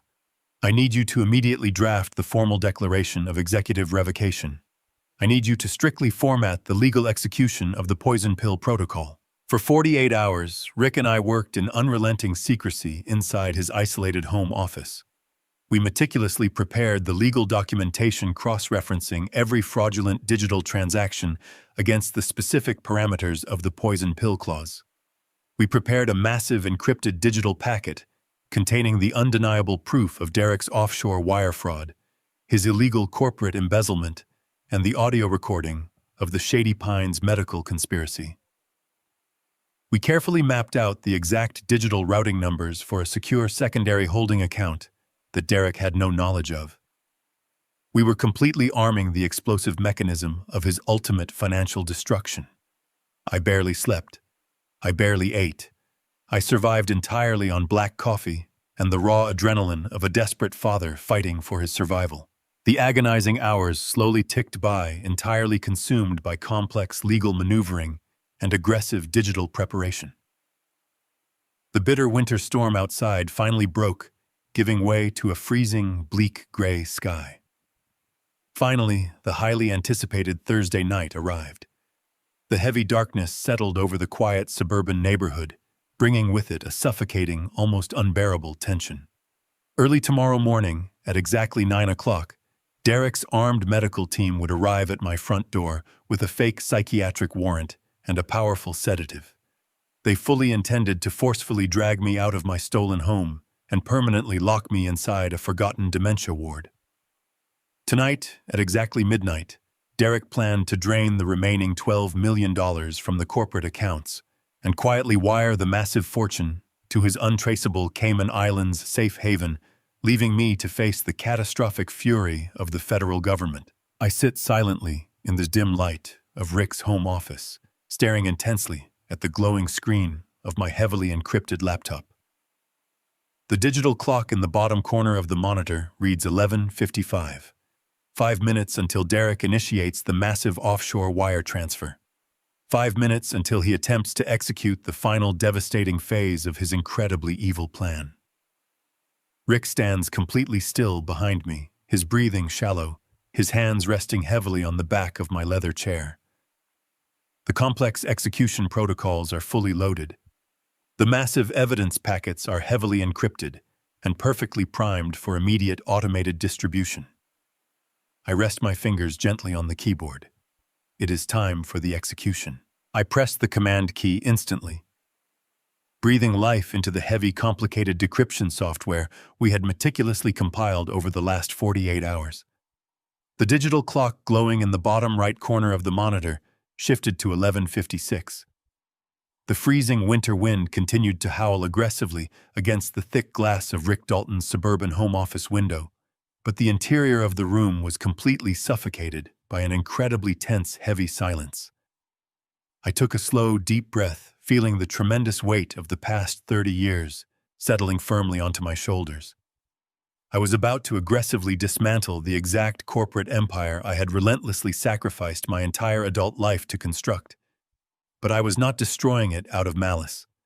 I was performing a drastic, necessary amputation to safely preserve the final remaining heartbeat of Crawford Commercial. Rick remained standing perfectly still behind my leather chair, his presence a silent, steadfast pillar of legal validation. He had painstakingly drafted the ironclad foundational clauses nearly 3 decades ago. He fundamentally knew the absolute uncompromising legal power of the incredibly legendary poison pill because he personally designed it to be entirely unstoppable. The screen flashed a brilliant stark white before transitioning into the raw, unfiltered command terminal of the primary corporate banking portal. Derek had spent an absolute fortune installing state-of-the-art cybersecurity measures, relying heavily on modern cloud-based biometric tokens and multi-factor digital authentication protocols. He genuinely believed those expensive, shiny digital padlocks made him an untouchable corporate king. But he fundamentally misunderstood the absolute architecture of the system he was trying to hijack. The poison pill protocol did not attempt to politely knock on the front door of his fancy new firewalls. It bypassed the entire modern network entirely utilizing the original hardwired root access codes I had physically embedded into the foundational servers 20 years ago. The master override command sliced through his expensive digital security tokens like a razor-sharp scalpel through thin paper. A harsh green prompt blinked rapidly on the dark monitor, requesting the ultimate biometric authorization sequence. I leaned forward, plugging a small portable fingerprint scanner directly into the USB port of my laptop.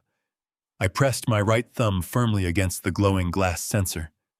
The machine hummed quietly, verifying my biological identity against the deeply buried foundational corporate registry. A sudden satisfying electronic chime echoed from the laptop speakers. The digital terminal instantly bypassed the final security gateway.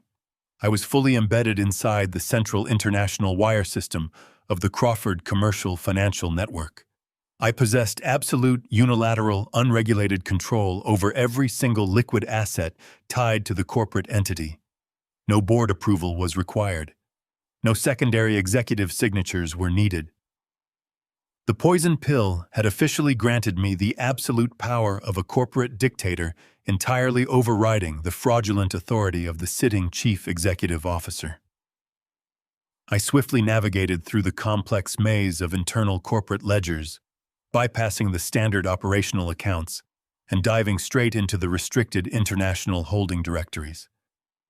The financial damage Derek had recklessly inflicted upon the company was starkly illuminated across the glowing screen. The primary operating accounts were completely decimated, drained dry by the relentless parasitic siphoning of his fabricated shell companies. The massive offshore margin debt loomed like a dark, catastrophic shadow over the remaining capital infrastructure. I filtered the active transaction queues, specifically targeting the outgoing international wire transfers. The search query loaded for a brief, agonizing second before a massive, glaring red line item populated directly in the very center of my screen. There it was. A staggering $12,400,000 was sitting quietly in a temporary, heavily encrypted corporate holding account. The massive sum represented the absolute last remaining drops of liquid lifeblood flowing through the veins of Crawford Commercial. It was the money I had earned through 3 decades of grueling, relentless labor, sweating in freezing warehouses, and negotiating brutal commercial contracts. Derek had meticulously cued the massive transfer to automatically initiate at exactly 8 o'clock on Friday morning. The final destination routing number was tied directly to a highly secure, entirely untraceable private banking institution located deep within the Cayman Islands. The sickening, undeniable reality of his timeline hit me with the physical force of a sledgehammer. At 8 o'clock, the $12.4 million would vanish completely into the Caribbean banking system. 1 hour later, at exactly 9 o'clock, the private medical transport team would violently kick down my front door, inject me with heavy chemical sedatives, and drag me away to the Shady Pines dementia ward. It was a flawlessly synchronized, completely merciless execution strategy. I felt a cold, calculated fury radiating outward from my chest, steadying my hands and sharpening my absolute focus. Derek thought he had successfully cornered a helpless, obsolete old man. He thought I was going to passively fade away into a medicated oblivion while he selfishly lived out his pathetic, unearned billionaire fantasy on a tropical beach. I moved my cursor directly over the massive pending $12.4 million wire transfer. I did not feel a single ounce of paternal hesitation. I did not feel a shred of tragic remorse. I simply clicked the execution prompt. A secondary warning box popped up on the monitor, demanding administrative confirmation to permanently cancel the scheduled international transition. I typed in my unique alphanumeric founder identification code and struck the enter key with deliberate, absolute finality. The glowing red line item instantly evaporated from the active queue. The $12.4 million was immediately ripped entirely out of Derek's greedy, desperate grasp and securely locked back inside the protected foundational corporate vault. The getaway vehicle had just been completely dismantled, but simply stopping the theft was no longer sufficient. I needed to fundamentally ensure that Derek and Monica could never attempt to mount a secondary financial attack against me. I needed to completely financially paralyze them before the sun rose. I navigated back to the primary directory, scanning the deeply buried architecture of the corporate accounts. Derek had been sloppy in his desperate rush to steal everything. He and Monica had established a highly secure, joint personal banking account to store their previously embezzled consulting fees and finance their lavish lifestyle. But in order to easily facilitate the continuous flow of stolen corporate funds, they had technically structured their private banking portal as a direct dependent subaccount of the primary Crawford commercial financial umbrella. They foolishly believed that controlling the chief executive position shielded them from any internal administrative scrutiny. They forgot that the poison pill protocol granted the founder unrestricted unilateral access to every subsidiary account tethered to the corporate tax identification number. I bypassed the secondary firewalls separating their personal finances from the business network. I linked directly into the heart of their exclusive joint account. The digital ledger populated on my screen, displaying a massive unearned personal balance built entirely on a foundation of my stolen labor, relentless deceit, and elder abuse. I stared at the numbers, feeling the cold, satisfying weight of justice resting at my fingertips. I highlighted the entire directory. I targeted every penny they had hoarded. The balance staring back at me from their exclusive joint personal account was a staggering $800,000. I paused for a moment, simply absorbing the sheer audacity of that specific number. This massive sum was not money earned through late nights at the corporate office or strategic business negotiations. This was the accumulated blood money they had methodically siphoned from the primary operating budget over the past 3 years. They had deceitfully disguised these massive personal withdrawals as legitimate vendor payments and executive consulting fees, hiding their superficial lifestyle upgrades under the dense bureaucratic umbrella of Crawford Commercial.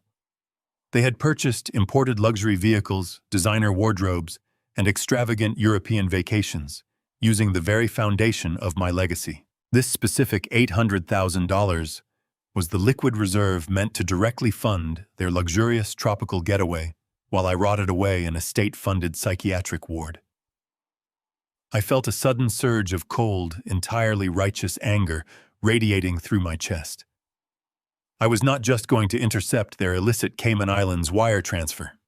I was going to surgically excise every single asset they possessed, to guarantee they could never legally touch this money again. Rick and I had spent the previous afternoon meticulously constructing a completely impenetrable financial fortress. We did not merely open another standard corporate holding account at a local branch. We established a highly complex, bulletproof, irrevocable trust permanently located within the state of South Dakota. We deliberately chose that highly specific jurisdiction because its unique asset protection laws are globally recognized as absolutely ironclad.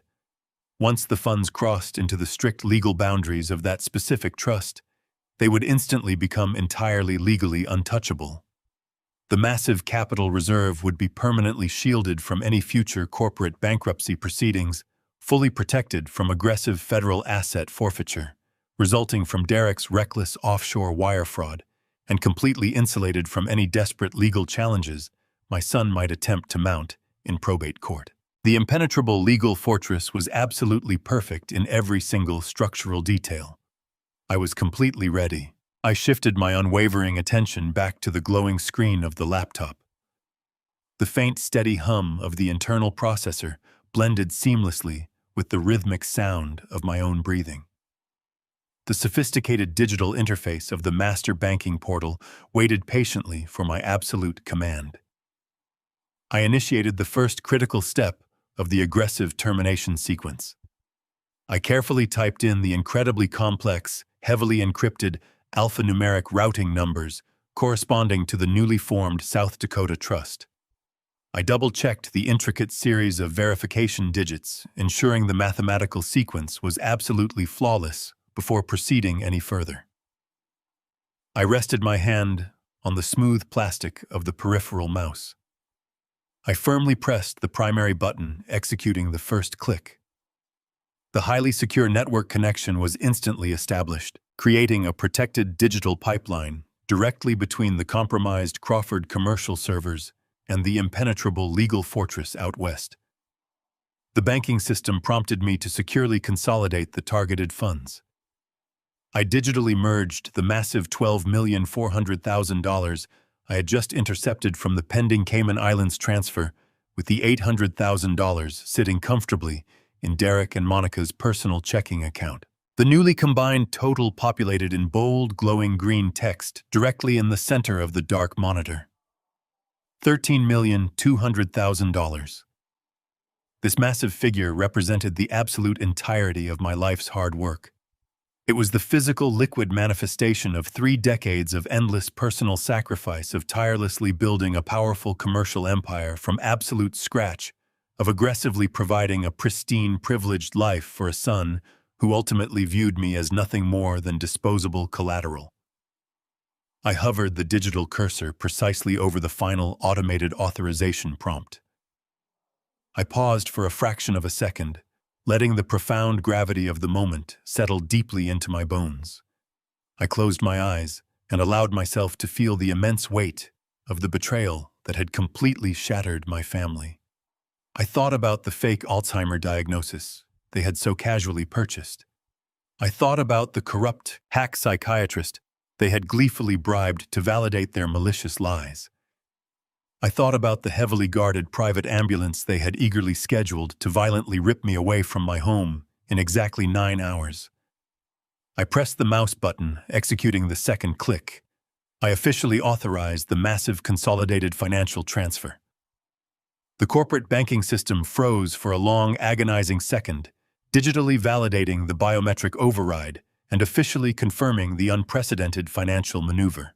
A final glaring dialog box suddenly appeared in the dead center of the screen, demanding the ultimate administrative confirmation. It warned me that this specific transfer was irreversible and would permanently bypass all standard corporate delay protocols. There was absolutely no hesitation remaining in my mind, no lingering paternal weakness to stay my hand. I pushed down on the mouse button for the third and final time. Click number 3. The decisive execution was completely locked in. I sat back heavily in the leather wingback chair, letting out a long, slow breath as I watched the horizontal progress bar rapidly fill with bright green light. The secure banking server successfully verified the complex digital handshake. The heavily encrypted financial pipeline seamlessly sealed itself behind the massive movement of capital. Then the screen flashed brightly with a simple, beautifully definitive message. Transfer successful. The South Dakota Irrevocable Trust was instantly, legally locked down. The entire massive fortune was now strictly managed by an aggressive, entirely independent third-party law firm. The vast funds were permanently legally inaccessible to Derek under any conceivable circumstances, strictly reserved only for legitimate philanthropic charitable organizations and future innocent descendants. He could never touch a single dime. I leaned forward and navigated back to the primary corporate banking directory for one final crucial verification. I wanted to see the absolute devastation for myself. I navigated through the administrative menus and pulled up the active financial dashboard for Derek and Monica's exclusive joint personal account. I hovered the cursor over the browser navigation controls and hit the refresh key. The banking page reloaded almost instantly over the secure connection. The previous balance of $800,000 was gone, completely wiped from the digital ledger, as if it had never existed. The glowing digital numbers staring back at me on the high-resolution monitor read $0.00. A profound, heavy silence filled the dark room as the finality of my execution washed over me. They were completely, irrevocably ruined. Tomorrow morning, when the heavily armed federal agents finally breached the corporate headquarters, Derek would realize his Cayman getaway fund was utterly vaporized. He would try to access his private accounts to fund a desperate legal defense only to discover absolute nothingness. They had meticulously dug a perfectly calculated, inescapable financial grave intended entirely for me, and with 3 simple clicks, I had effectively shoved them directly into it. The massive, inescapable trap was finally sprung. They had aggressively manufactured their own tragic demise and I was simply delivering the final definitive stroke of absolute corporate justice. The sick, twisted game they decided to aggressively play was entirely over. The financial destruction was complete, but simply erasing their stolen wealth was not enough to balance the scales of justice. Taking their money neutralized their escape, but did not address the fundamental evil of their actions. They crossed a line demanding a much harsher penalty. They aggressively weaponized the medical establishment and legal system to strip away my basic human rights. They coldly planned to imprison me inside an underfunded psychiatric facility, effectively burying me alive so they could steal my life's work without consequence. A simple financial ruin was too merciful for that level of malicious calculation. They needed to face the crushing weight of the law they had so arrogantly sought to manipulate. I turned my attention away from the zeroed-out banking portal and opened a separate, highly secure digital directory located directly on my encrypted desktop. This specific directory contained the gathered arsenal of their absolute downfall. I compiled the extensive digital dossier, ensuring every piece of evidence was perfectly organized for a federal prosecutor to digest. First, I uploaded the horrifying medical documentation. I included the fraudulent Stage 2 Alzheimer's disease diagnosis, complete with the falsified clinical observation records and memory test results they submitted to the probate court. I attached the incriminating digital accounting trails definitively tracing the $50,000 cash bribe directly from their joint personal account to the private offshore shell of the corrupt psychiatrist. The financial footprint of their conspiracy was clear, painting a devastating picture of premeditated elder abuse and systemic judicial fraud. Second, I integrated the crystal-clear audio recordings into the primary evidence folder. I uploaded the pristine transmission captured while sitting in the freezing cab of my vintage Ford pickup truck in the back corner of the coffee shop parking lot. The recording perfectly captured every single damning syllable of their dark corporate conversation. The file preserved Derek proudly boasting about securing the permanent conservatorship through bribery and deceit. It captured Monica sharply, complaining about the agonizing delays in judicial processing. Most importantly, the audio securely documented their exact plan to utilize a heavily guarded private ambulance to extract me from my home on Friday morning and permanently lock me inside the dementia ward at Shady Pines. Hearing their vicious laughter echo through the small speakers of my laptop only hardened my absolute resolve. I meticulously time-stamped the audio files, providing a clear timeline of their aggressive, premeditated conspiracy. Third, I uploaded the massive, catastrophic offshore financial ledgers. Rick had done an extraordinary job decrypting and organizing the raw data pulled from the subterranean corporate mainframe. I attached the digital spreadsheets detailing Derek's desperate, incredibly reckless investment losses. The files clearly showed how he utilized the pristine credit rating of Crawford Commercial to illegally secure tens of millions in highly leveraged institutional loans. The ledgers provided undeniable proof of his disastrous foray into unregulated cryptocurrency exchanges based out of Eastern Europe. The data explicitly tracked the $20 million he completely vaporized in highly volatile digital assets over the past 8 months. Furthermore, I included the urgent margin call notices from the shadow lenders proving his absolute desperation. Finally, I attached the definitive banking logs showcasing his ultimate, failed attempt to silently wire the remaining $12,400,000 directly to the untraceable Cayman Islands safe haven. I merged these discrete, highly incriminating components into a single, utterly devastating digital dossier. Every file was meticulously labeled, heavily cross-referenced, and undeniably authenticated by the original corporate servers. With the massive evidence packet fully compiled, I needed to establish a perfectly secure method of delivery. I could not send this explosive information from a standard, easily traceable corporate email address. I needed an utterly anonymous, perfectly secure digital conduit to ensure my physical safety while authorities mobilized. I initiated a highly encrypted, decentralized virtual private network routing my digital signature through dozens of international proxy servers located in various secure jurisdictions across the globe. This complex routing protocol ensured absolute anonymity, masking my physical location inside Rick's dimly lit home office. Once the secure network connection was firmly established, I accessed a specialized email client specifically designed to protect high-level corporate and federal whistleblowers. The interface was stark dark and highly functional, stripped of identifying metadata or tracking software. I carefully typed in the outgoing recipient addresses. I targeted the primary investigative tip lines for the highest echelons of federal law enforcement.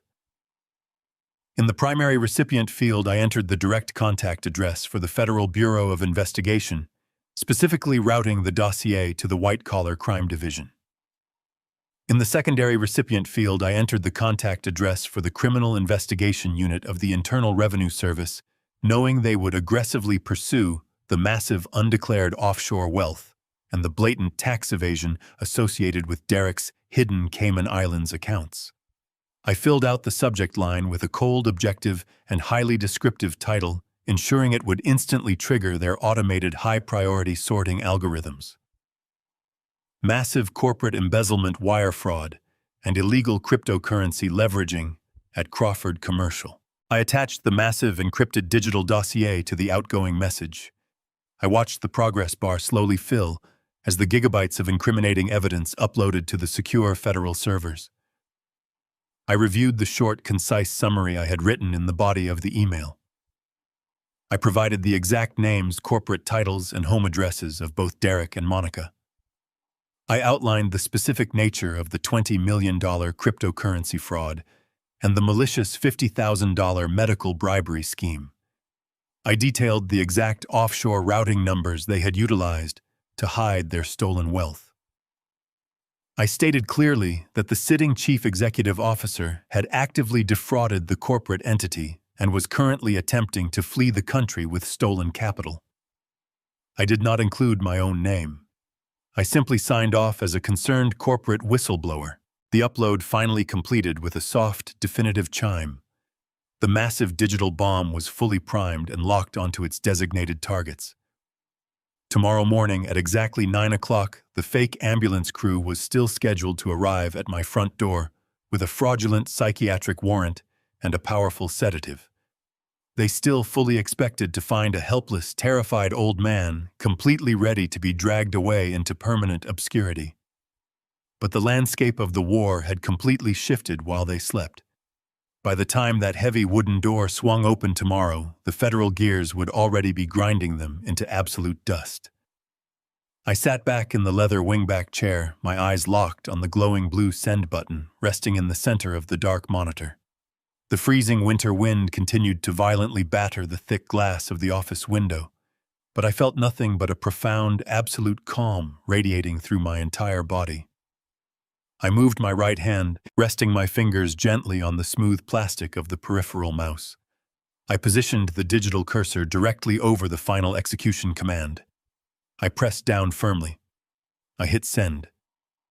The screen instantly refreshed, displaying a simple bright green confirmation message.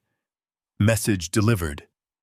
The massive, inescapable federal trap had officially slammed shut on their necks. I sat in the dim glow of Rick Dalton's office long after the confirmation message appeared. The digital trap was set. I closed the laptop, the soft click mirroring the finality of my decision. The winter storm had exhausted itself, leaving a freezing silence wrapped around the neighborhood. I thanked Rick for his unwavering loyalty. He nodded, shaking my hand, with a firm understanding of the monumental shift that had occurred. I walked out his front door and stepped into the bitter cold. The air was crisp and still cleansed by the violent blizzard. I climbed back into the cab of my pickup truck and turned the ignition. The engine rumbled to life, a comforting sound in the dead of winter. The time for silent observation was over. I drove slowly through the empty streets of Columbus, heading directly back to the sprawling estate Derek and Monica had stolen from me. It was exactly 6 in the morning when I pulled into the sweeping driveway of my own home. The massive stone house was dark, silent, and imposing against the gray twilight of the breaking dawn. Derek and Monica were undoubtedly still upstairs in the master suite, sleeping the deep sleep of the incredibly greedy. They believed this Friday morning would mark the triumphant culmination of their corporate coup. They firmly believed that in just 3 short hours, a medical transport team would forcefully drag me out of my bedroom and lock me away in a state-funded dementia ward. I unlocked the heavy oak front door and stepped into the grand foyer, my boots making no sound against the imported marble floor. I moved through the dark, familiar hallways with calculated precision.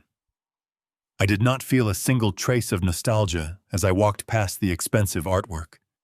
This structure was no longer my home. It was merely a crime scene waiting for the federal authorities.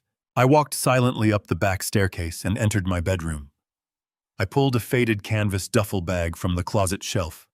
I systematically gathered a few changes of durable clothing, my heavy winter boots, my essential documents, and my shaving kit.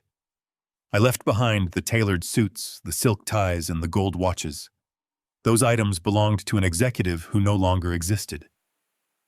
I zipped the canvas bag shut, feeling a profound sense of emotional liberation. I was leaving the suffocating weight of their toxic deception entirely behind me. I carried the duffel bag downstairs and walked directly into the pristine custom kitchen.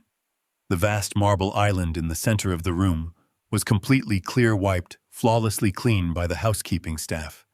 It provided the perfect canvas for the devastating psychological blow I was about to deliver. I unzipped the front pocket of my duffel bag and pulled out the physical copies of the damning documents.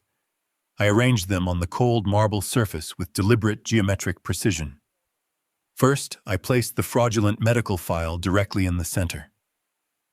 The bold printed words, Stage 2 Alzheimer's disease diagnosis, stared back at me, a sickening monument to their breathtaking cruelty and lack of human empathy. I placed the detailed invoice from the corrupt psychiatrist right on top of the medical evaluation, clearly highlighting the $50,000 cash bribe they had paid to chemically imprison my mind.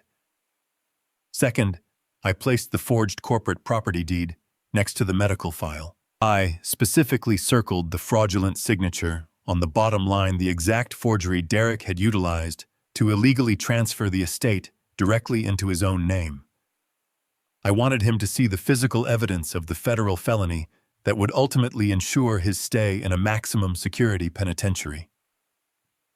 Third, I pulled my old smartphone from my coat pocket and placed it squarely on top of the forged property documents. I left the device wiped of all personal data, but kept the audio application open on the main screen. I queued up the exact digital timestamp of their horrific parking lot conversation. All Derek had to do was push a single button to hear his own arrogant voice boasting about stealing my corporate empire and plotting my permanent institutionalization. The physical arrangement on the marble island was a stunning masterpiece of absolute retribution. But the presentation still required a final finishing touch to ensure the psychological destruction of my enemies.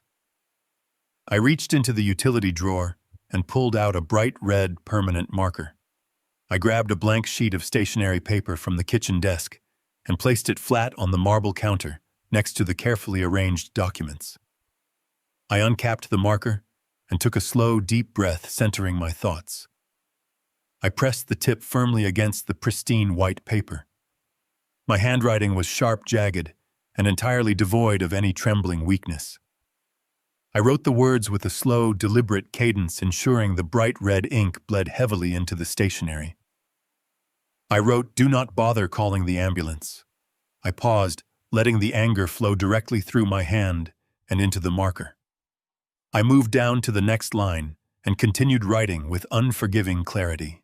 "And definitely do not bother checking your bank accounts."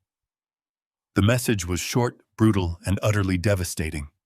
It was the perfect, terrifying realization of their absolute failure. I left the red marker resting on the counter next to the note. When Derek and Monica finally walked down those stairs to eagerly await my medical extraction, they would not find a helpless, medicated old man. They would find the undeniably physical proof of their own impending doom. They would realize in one blinding instant that their Cayman getaway fund was vaporized, that their secret medical conspiracy was exposed, and that the relentless, heavily armed fury of the federal government was already marching directly toward their front door. I picked up my duffel bag and swung the strap over my shoulder. I did not look back at the grand kitchen or marble foyer. I walked out the front door and pulled it shut. The latch clicked loudly in the morning air, sealing the tomb they had carefully dug for themselves. The sky above Columbus was brightening into a pale blue as the sun slowly breached the horizon. I walked down the driveway and climbed into the freezing cab of my pickup truck. I tossed the bag onto the passenger seat and turned the heavy key. The engine roared strong and unburdened. I shifted into gear and pulled away from the estate without a shred of regret. I navigated the quiet streets, merging onto the wide lanes of the interstate.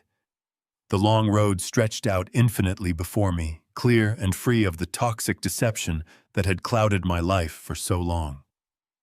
I rolled down the window just a fraction, letting the biting wind rush into the cabin and wash over my face. I was stripped of my massive wealth and my corporate title, but I had successfully preserved the only thing that truly mattered. I had fiercely defended my absolute sovereignty, my brilliant mind, and my human dignity against those who sought to bury me in the dark. I was finally completely free. The heavy wheels of my vintage Ford pickup truck devoured the long stretches of black asphalt as I merged onto Interstate 77. It was exactly 8:15 in the morning. I was steadily driving south, leaving the freezing, miserable winter storms of the relentless Ohio season entirely behind me, deeply eager to embrace the brilliant warmth of the southern states. My destination was the bright, sunny coast of South Carolina, a place where the bitter cold of betrayal could not reach me. Inside the quiet cabin of the truck, the only sound was the steady, rhythmic humming of the powerful engine carrying me toward my new life. I felt a profound, incredible sense of absolute peace settling deep into my bones. The suffocating weight of my massive corporate empire was gone, replaced by a thrilling, pure sense of total freedom. Suddenly, a sharp, piercing electronic ringtone shattered the comfortable morning silence. The aggressive sound came from a cheap, untraceable burner phone resting lightly on the worn passenger seat. I had explicitly purchased the disposable device with untraceable cash just hours before I departed strictly for this exact moment. I calmly reached over, picked up the small plastic phone and pressed the green accept button. I lifted the cheap speaker to my right ear without saying a single word. "Dad, what did you do?" Derek screamed through the tiny speaker, his voice cracking with sheer, unadulterated panic. I listened to the magnificent sound of his entire world actively collapsing into absolute ruin. He was audibly hyperventilating, struggling to pull oxygen into his lungs, as the horrifying reality of his situation finally crushed him. The arrogant, composed chief executive officer who had smugly planned my permanent medical incarceration was completely gone. In his place was a terrified, weeping child who suddenly realized he had stepped into a lethal trap. "The money is completely gone!" Derek wailed, his voice ascending into a frantic, high-pitched shriek. I tried to initiate the Cayman transfer, but the entire corporate holding account was locked. Then I checked my personal accounts, and the bank says my balance is zero. "We have absolutely nothing left, Dad. Please, you have to fix this." The FBI is currently swarming the lobby of the headquarters with federal warrants.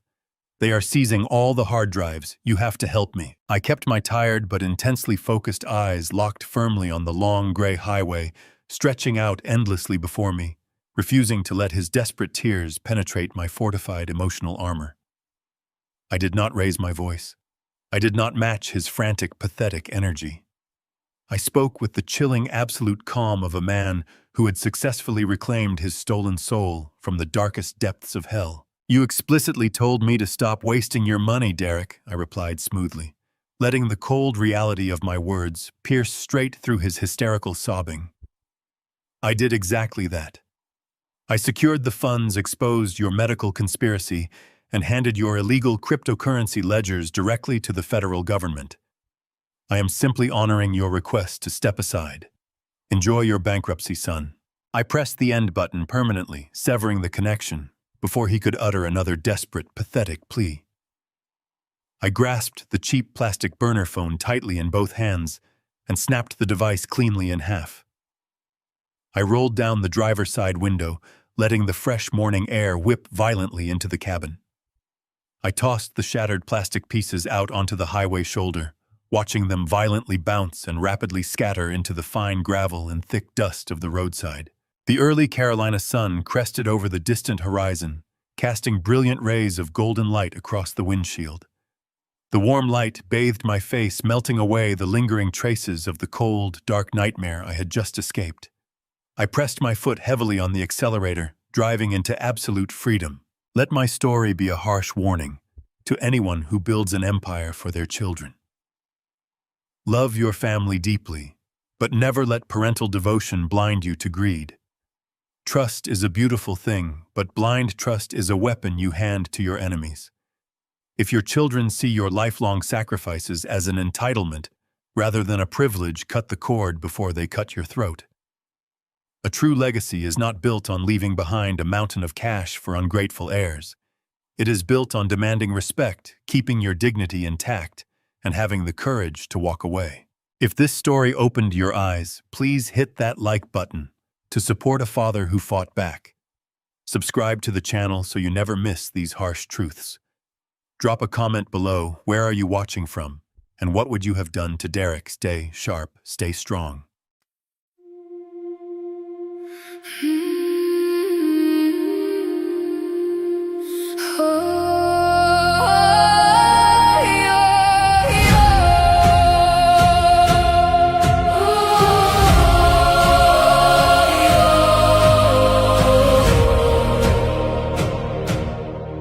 I used to ride upon your shoulders, thinking you could touch the sky.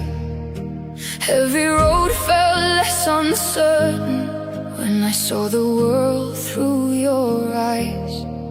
You were stronger than the mountains, taller than the northern pines.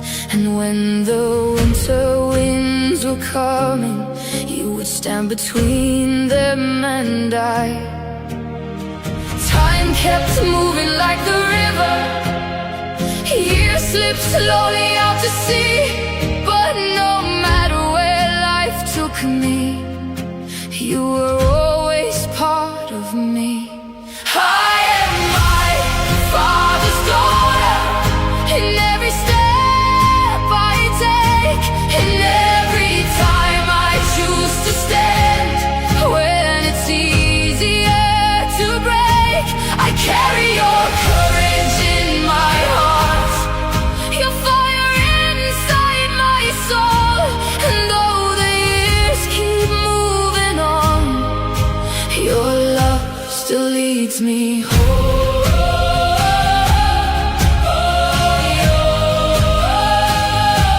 You taught me strength is not in power, but in kindness when it's hard. You taught me how to keep on going when the road grows cold and dark. Every lesson, every story, every laugh around the flame lies within me like an echo, calling softly through my name. And when I face my greatest battles, when I feel I can't go on, I can hear your voice beside me saying, child, you're stronger than you know.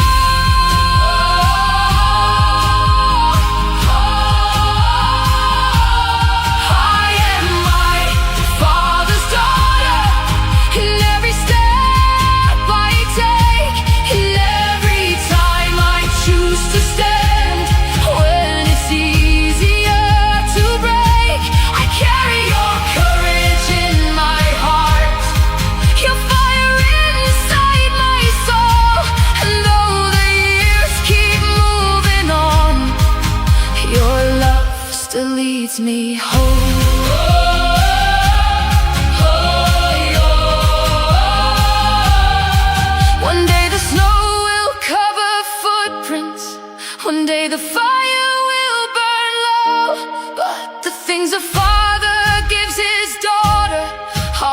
things that never go.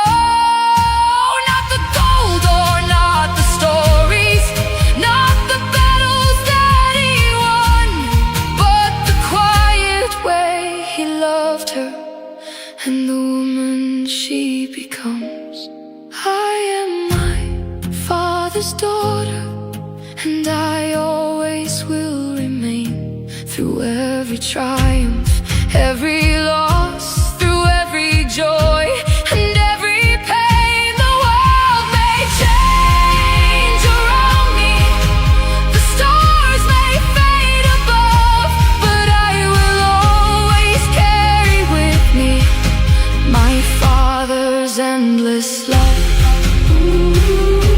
And when they ask me who I am, I'll smile and answer softly.